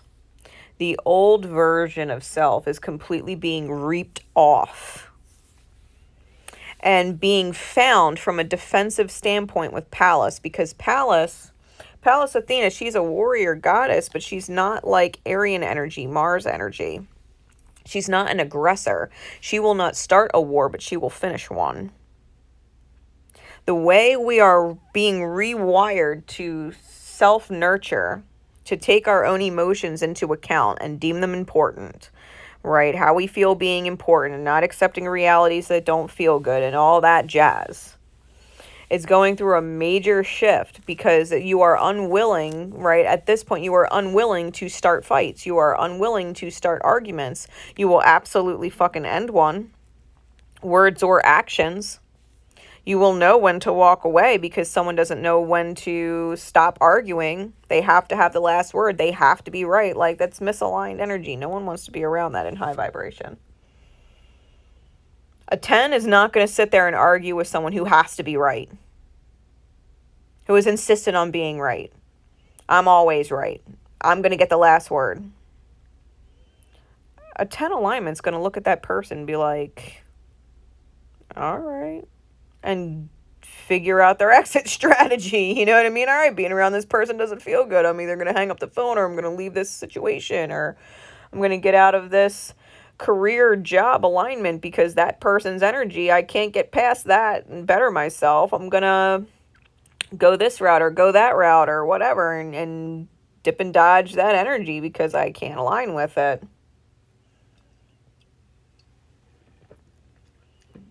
Facts. Neptune during this time opposes Venus. That Neptune in cahoots with Eris is opposing Venus. It is beyond your control. It is not your job to fix anybody. It's not your job to save anybody. It's everybody's job to fix and save themselves. Everybody's job to elevate themselves. You can't grab someone by the hand and say, come on, elevate with me. Let's go. They will become an anchor. They will become an anchor. They have to choose to take your hand and follow you up. You can't pull them up. People have to be willing to help themselves. If they are unwilling to shift, if they are unwilling to grow, if they are unwilling to help themselves and you're dragging them along, they're just an anchor. They're a ball and chain energetic weight. The steps are the steps. It is not your job to save them. No matter how much your heart feels for them, no matter what your soul contract is with them, that you're connected to them deeply, you will realign with them in divine time when you are meant to. When you are meant to. It doesn't matter who they are or what label they hold. Mother, father, uncle, aunt, son, daughter, best friend, employee of the year. It doesn't matter. It doesn't matter the label. People who are meant to be in your life at your highest alignment will realign with you when you hit your highest alignment. They'll meet you there. You got to trust this shit. You got to trust universal law and how the universe works. They will find their way into alignment with you because there's only so many people in alignment. Like 10s will always find other 10s. 8s will always find other 8s. 1s, 2s, they will always find other 1s and 2s to connect with and exist with. And manifest with and attract. A fucking 4 will always attract a 4, energetically speaking. And a 10 will always attract a 10 because everything else is just going to bounce off them. Trust. Trust the transformation. Trust that you are not actually abandoning anyone. Like, shift the perspective. You're not abandoning anybody and leaving anybody behind. You're just simply elevating your energy and allowing them room and space to follow by following your lead. You've shown them a path that they could take, that they can choose to meet you on your level. You have a heart that's open. There's no grudges. There's no vindictiveness. There's no resentment or bitterness. It's just open. It's just open. You want to meet me on my level? All right. Let's see your 10 level shine. I'm willing to witness that.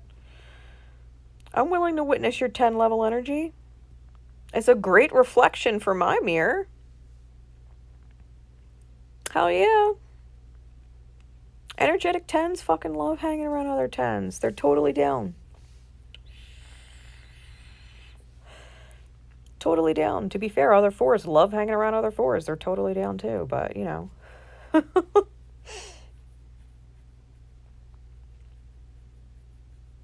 During this time, Mercury retrograde also transits back into Virgo.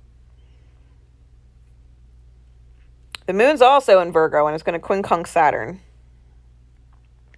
There is definitely a rehashing of steps that coulda, shoulda, woulda been taken in the past with other people who probably elevated, right? When you were in an alignment of, let's just say, a 6 with somebody and they moved forward and they elevated to 7 or 8. Maybe they continued to elevate after their experience with you and now they're a 9 or a 10. This is giving people an opportunity to retrace their steps and go back the path that was shown to them to elevation prior. This Mercury retrograde re-entering Virgo with the moon in Virgo is allowing people to re-perfect or reanalyze situations and choose better moving forward. All right, I could follow in those footsteps. All right, I can emulate that. I can mimic that in this scenario. This person did this, it worked out for them. You know what? I'm going to try this in this scenario, and I'm pretty sure it'll work out for me too. Let's give it a shot. And it feels in alignment, so you do it. There's no actual resistance or dread there. Because anytime you're dreading something, it's a clear indicator it's misaligned. If you're fucking dreading it, it's misaligned.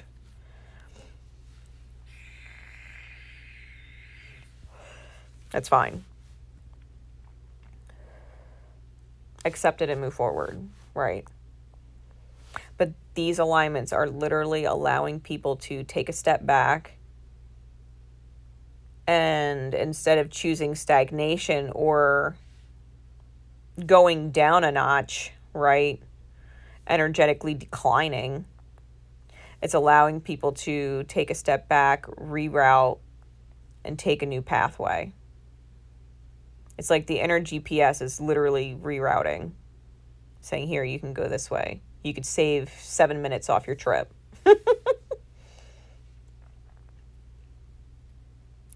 Matter of fact, there's a little escalator in that section of the staircase. You won't even have to do anything. You just ride the escalator. It'll take you up 10 steps. No effort required. It's like the universe is allowing people to take an escalator. Here, save your energy. Go with this flow for a while. See where it takes you. You'll end up 10 steps ahead. No effort. Keep going.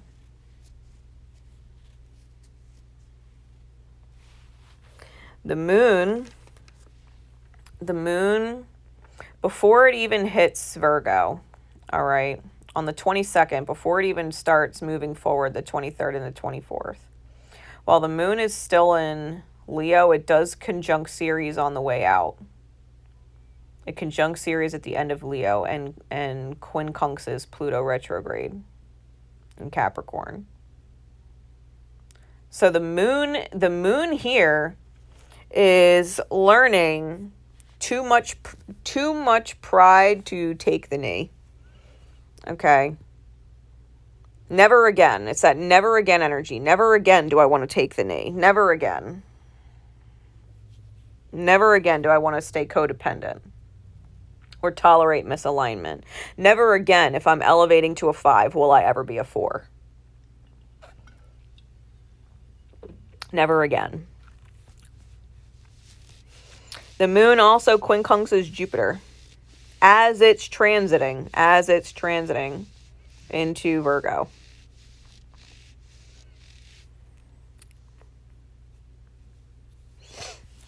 Jupiter's kind of nailing that in, that level 4, so to speak, putting the nails in the coffin, that laser beam that old version of you, you can never go back.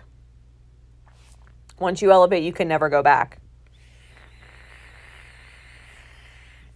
It's like hitting a save point in a video game. Once you hit the checkpoint, the save point, you don't have to go back any further than that. You don't have to restart and go through all that you already went through. You've hit a checkpoint. Jupiter's laser is sealing that in. You cannot go back.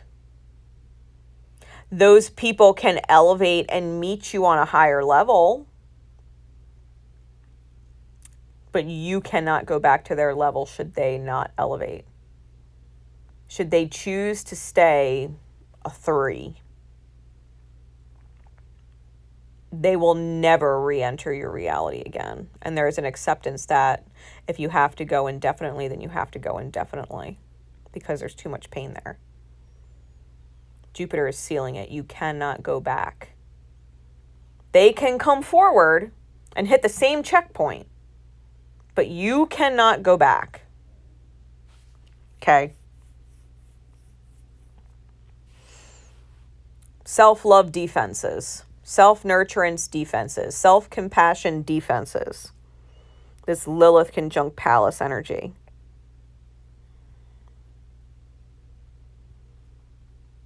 It's not going to allow you to go back and try and heal things that are misaligned. If you missed an item back there that you coulda, shoulda, woulda get, fine. You can come back next life, restart the game. You don't want to restart the game, fine. Is that item really important then?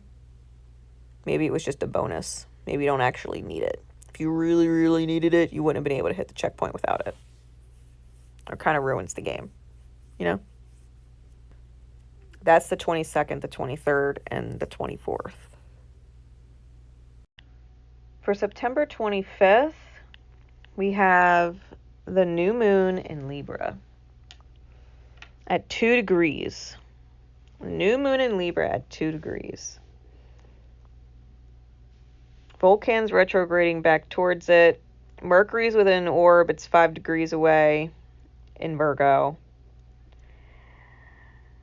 They're sesquiquadrate Uranus. They're sesquiquadrate Saturn. They're opposing Jupiter at 3 degrees. They're in that crosshair. The sun and moon are literally coming together for that on the 25th.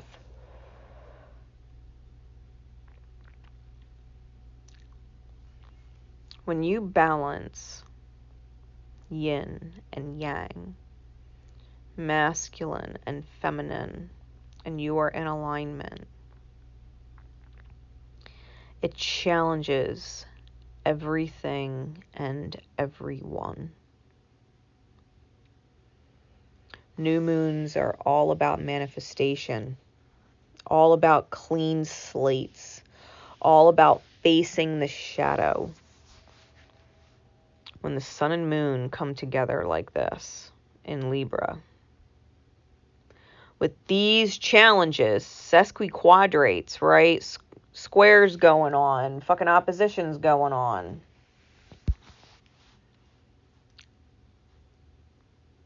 Everybody might look at you like you're the fucking bad guy. You're the villain. You're the bad guy. You hurt me. You disappeared and took this away, what I was dependent on you for. You hurt my ego. You hurt my energy. You affected my social circle, whatever. My reality shifted because of you. I lost this. I lost those things. I had to get rid of this because of you. I had to make these choices. Everybody's going to look at you like you're the fucking bad guy. Reminds me of that quote from Scarface. You need people like me so you can point your fucking fingers and say, that's the bad guy. Fucking Tony Montana.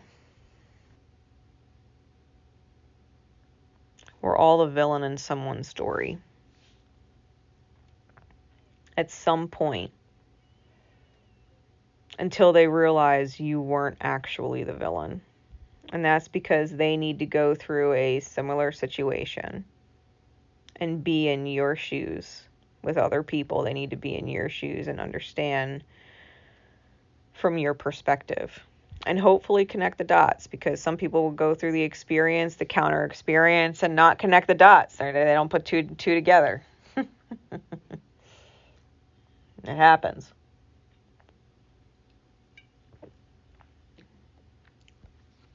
The universe can only do its best. Everything else is up to our free will. But the new moon in Libra, they're not the bad guy, though. And to be fair, whoever that energy is, they know they're not the bad guy. They know they're not the bad guy. They're being blamed and projected. You're the bad guy, you're the bad guy. But that's what's going on in that person's mirror. When you leave lower vibratory people, you're the bad guy.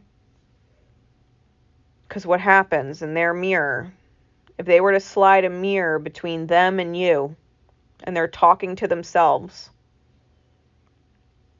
you don't care about me, you don't care about them, you don't care about anybody but yourself. That's a hell of a mirror, ain't it? You ungrateful, blah, blah, blah. You're so fucking ungrateful. Imagine that conversation they're having in that mirror with spirit. That's their spirit having a conversation with them. You're so fucking ungrateful. The choices that you're making, right? So fucking ungrateful for the experience the spirit, universe has given you to elevate. You'd stay stuck at a low vibe. When you elevate out of lower vibrations, everybody in that vibration is going to vilify you.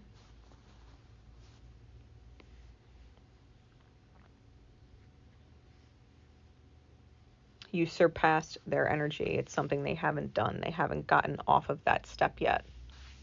And a part of them projects the hate of themselves at you, because they hate themselves for being stuck on that fucking level.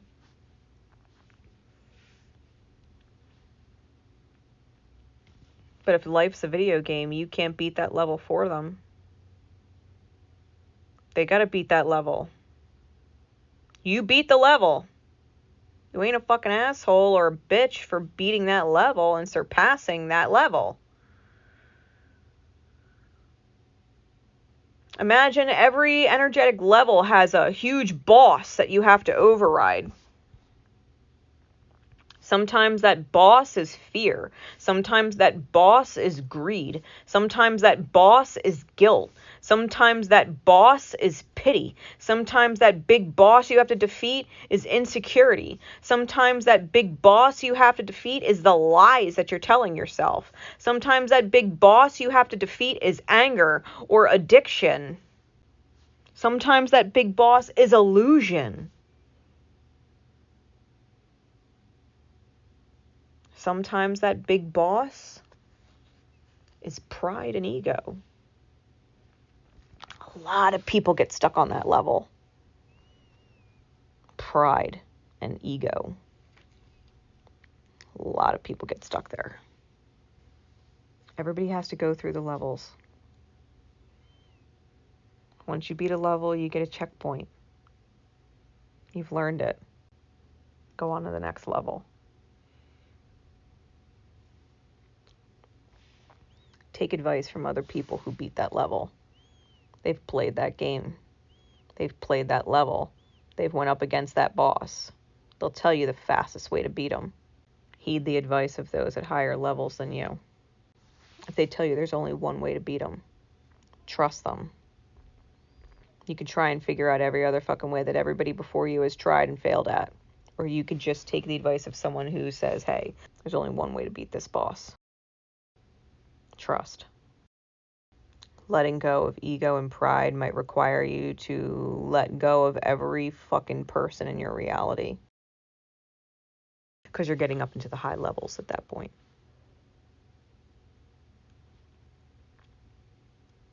You can't bring your other tag team of players along, your sidekick and whatever else. This is the new moon's energy. Ultimate alignment within the self. Saying goodbye to things that rule your Aquarian house, your Arian house, your Taurian house.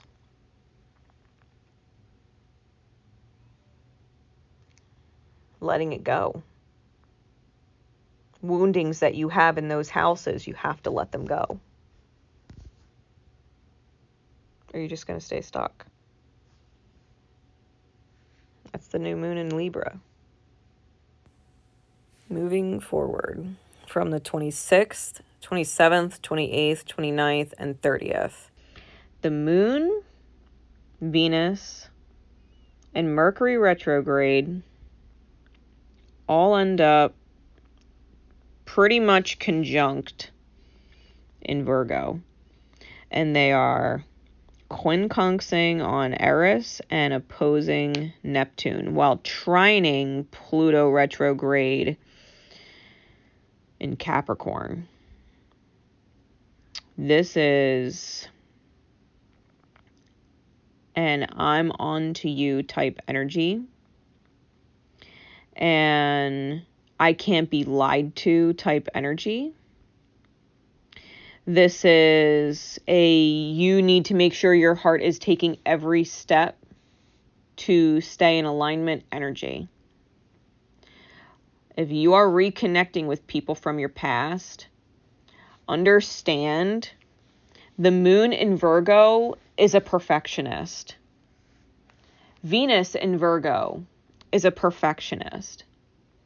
Mercury retrograde in Virgo is a perfectionist in their perspective realms. You cannot lie. You cannot bury truths. You cannot skip a step and pretend that something you did or said in the past does not matter, even if it's small. Even if it didn't matter to you then, it obviously might have mattered to the person you're talking to.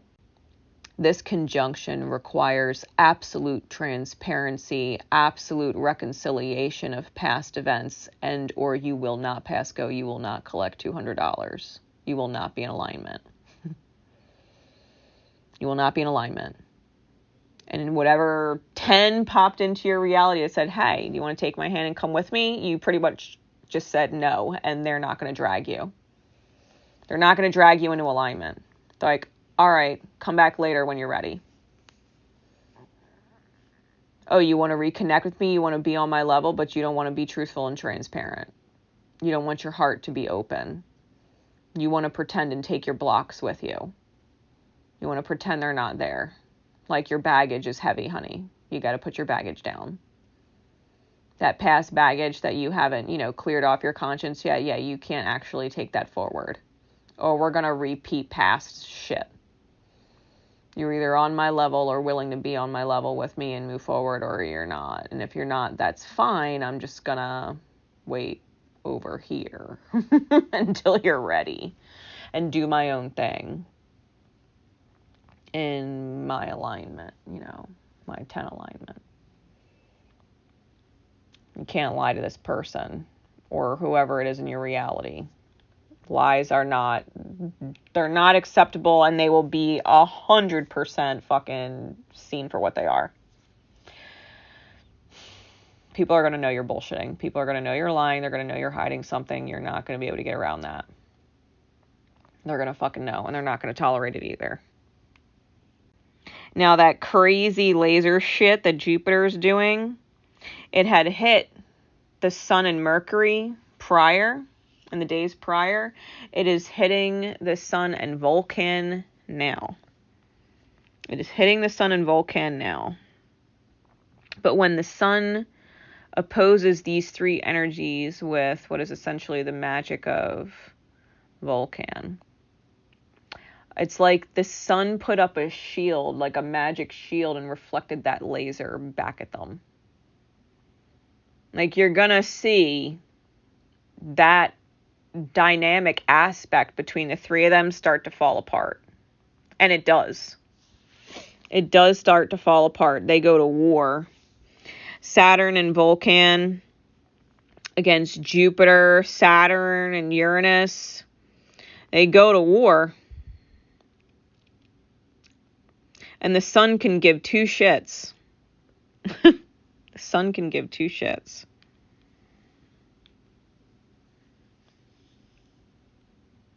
Powerless. Powerless energy. And it's sending Vulcan back to go grab Venus, because Venus is going to be transiting back into Libra, where it's dignified and at its strongest in Libra. And by the time Venus gets there,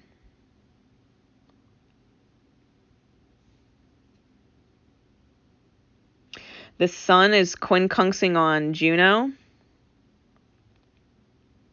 and Mercury is quincunxing on Eris. And it's creating this force field of energy. Mercury's also opposing Neptune. It's creating this force field of energy. Just in case there were certain feelings that were still dependent on what people did back then, right? Past pain that hasn't been reconciled yet. Codependency that hasn't been reconciled into independence yet. By the time Venus gets in front of that laser pointer, it's going to be a lot different. Because what Jupiter is aiming at and challenging, essentially, is how we hold on to pain from our past and let it dictate our present, which changes our future. You can't take your past pain with you. Like, if someone in your past hurt you or cheated on you or betrayed you or abandoned you, right? Whether it was your mother abandoning you or your father abandoning you or a partner abandoning you or a best friend abandoning you, like whatever it is, like you can't look at your best friends today or your partner today or the mother you are today or the father to your kids today and look at them and treat them like they're someone from your past.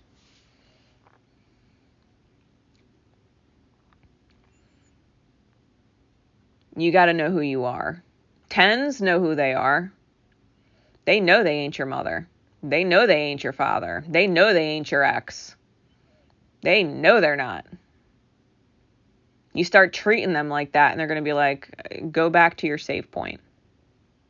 Go back to your last save point. Start over. Start over from your last save point. I am not them. And if you're projecting at me that I'm them, then you and I are out of alignment.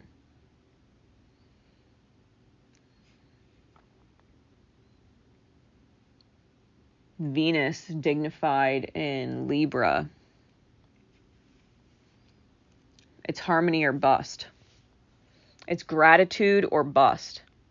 The beauty of the journey being appreciated with eternal fucking gratitude or bust.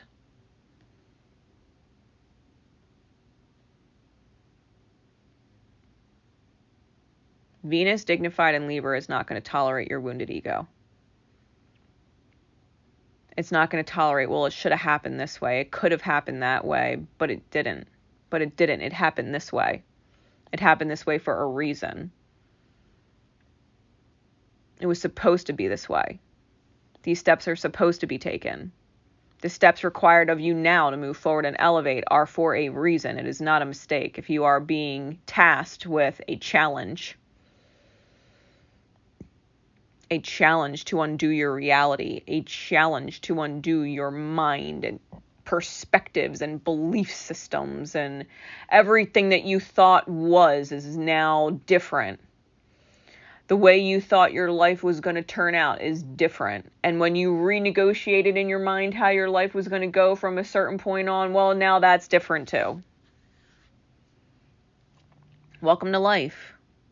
Welcome to elevation. You can do things your way, your ego's way, your old perspective way. It's difficult. You can, but it's difficult. It's painful. You will lose alignment with your highest good path and the highest good path of all involved with you, because if you don't elevate, then obviously the people around you aren't elevating.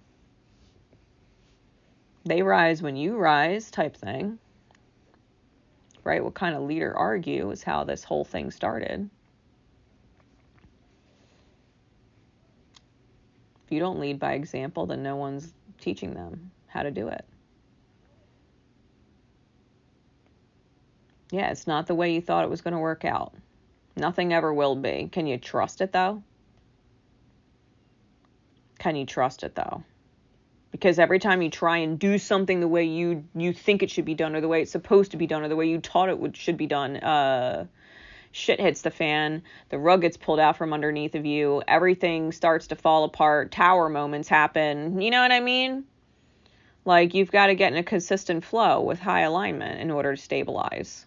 Otherwise, you're always going to be dealing with crazy shit. Drama and losses and people nickel and diming your energy. Or straight up robbing you.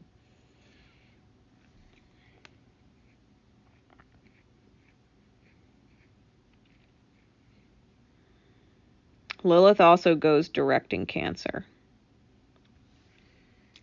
All right, Lilith goes direct in Cancer. And she will square Eris. She will square Eris. She's also going to sesquiquadrate Juno Estrella in Pisces and sextile that Mercury retrograde in Virgo. Lilith direct, do not forget to heed your feelings and your emotions as a detector of alignment. Like, if it doesn't actually feel good to be without somebody, then you should probably reach out to them, or it's not going to feel good for a long time. You should probably reach out to them. And not ever for the reason that you think. It's not to necessarily get them back, but it's for understanding, because the understanding might alleviate some of the pain body that you can't seem to shake, right? You don't always know why you're guided to do certain things, but if certain things feel good, you keep doing it. If certain things don't feel good, don't do it. It's like so simple, and people are learning this like it's hard or something. And to be fair, there's a lot of conditioning, right, that we have to override in order to flow like that and recognize the self like that. But don't abandon self. Don't abandon emotion, because once Lilith goes direct in Cancer, for all the inner self-nurturance and self-compassion we just had, we can't get lax and forget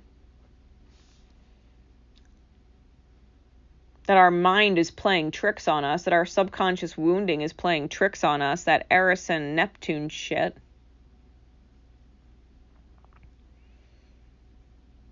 Because Lilith is going to try Neptune.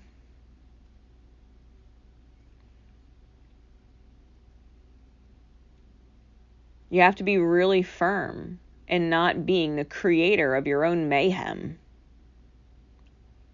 And really seeing beyond the veil of perspective, your own perspective, to truly be able to open your eyes and see things from the perspective of another, to where you can't harbor animosity, hate, resentment, bitterness at them.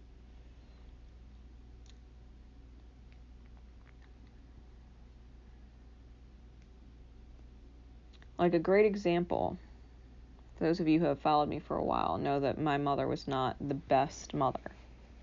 Okay? She was not. But I don't sit here and have animosity or resentment or bitterness towards my mother. I understand why she was the way she was. Doesn't make it acceptable, but I understand it. I understand why she was fucking crazy. She had a crazy fucking life. And she never reconciled it. She never went through the healing. She ended up at a save point and got stuck there. Couldn't get past a certain level.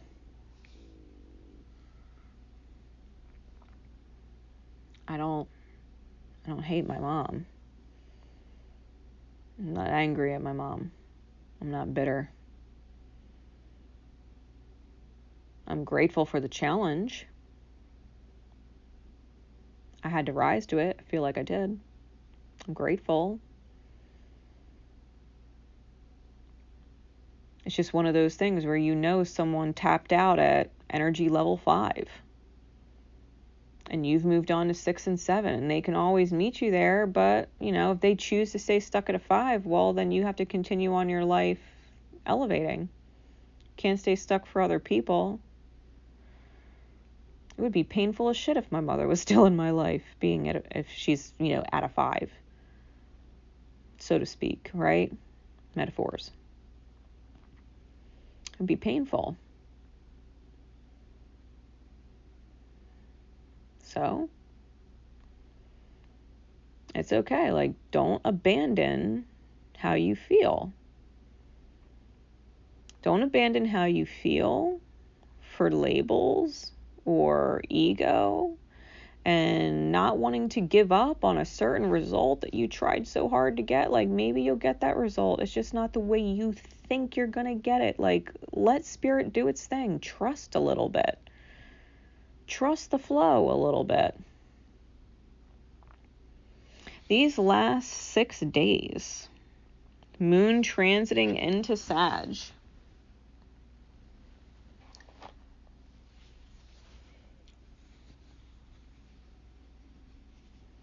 it's allowing people to move forward. Sometimes when you gotta go, you gotta go. When you gotta shift, you gotta shift. It just is what it is. There's nothing wrong with that. There's nothing bad about it. Don't feel guilty. Don't feel guilty for doing what's in your highest good and in your highest alignment. God knows I sure as shit don't. People want to stay behind, they can stay behind. That's okay. Catch them on the other side. Hey man, that was a crazy ride.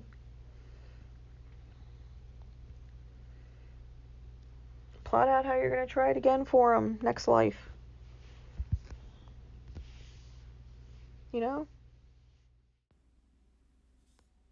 That's the end of the month. That in its entirety is September. Understand that these energies are going on.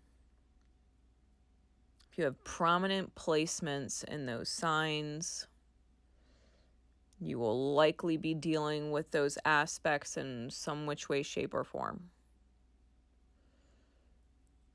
Some of you will be transitioning from provider to an integrated nurturer.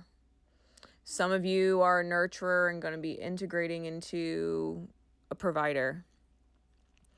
Some of you are going to be the bad guy. Some of you are going to be talking shit about the quote-unquote bad guy behind someone else's back, trying to make yourselves feel better at your low level.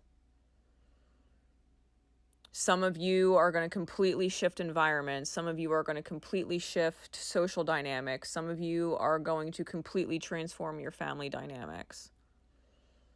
Some of you are going to switch careers. Some of you are going to get promoted. There's going to be major shifts this month. And you know what? I feel like that's kind of why I was guided to break it down like this. Right now, recording this, I have literally spent over 12 hours creating this forecast for you. It's been over 12 hours of note-taking, voice clipping, breakdown, all kinds of shit to create this over 3-hour now video. There's a reason why this information is out there for you.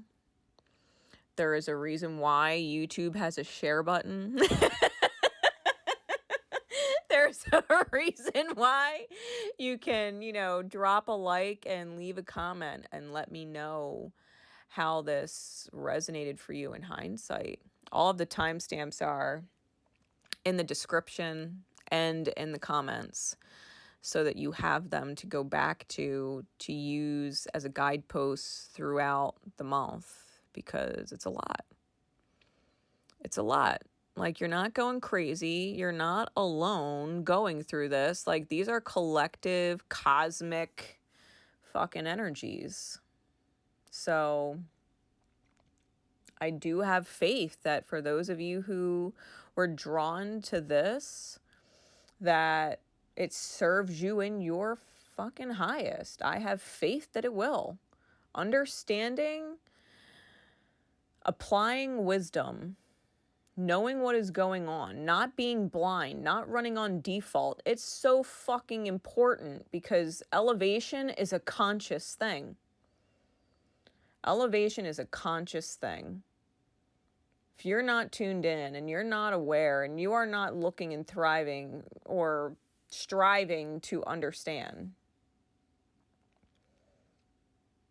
then you're going to tap out at a certain level.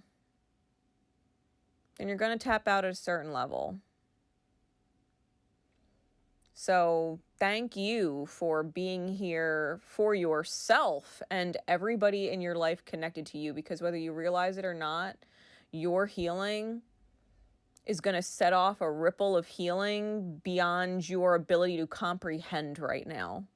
Long-term shit.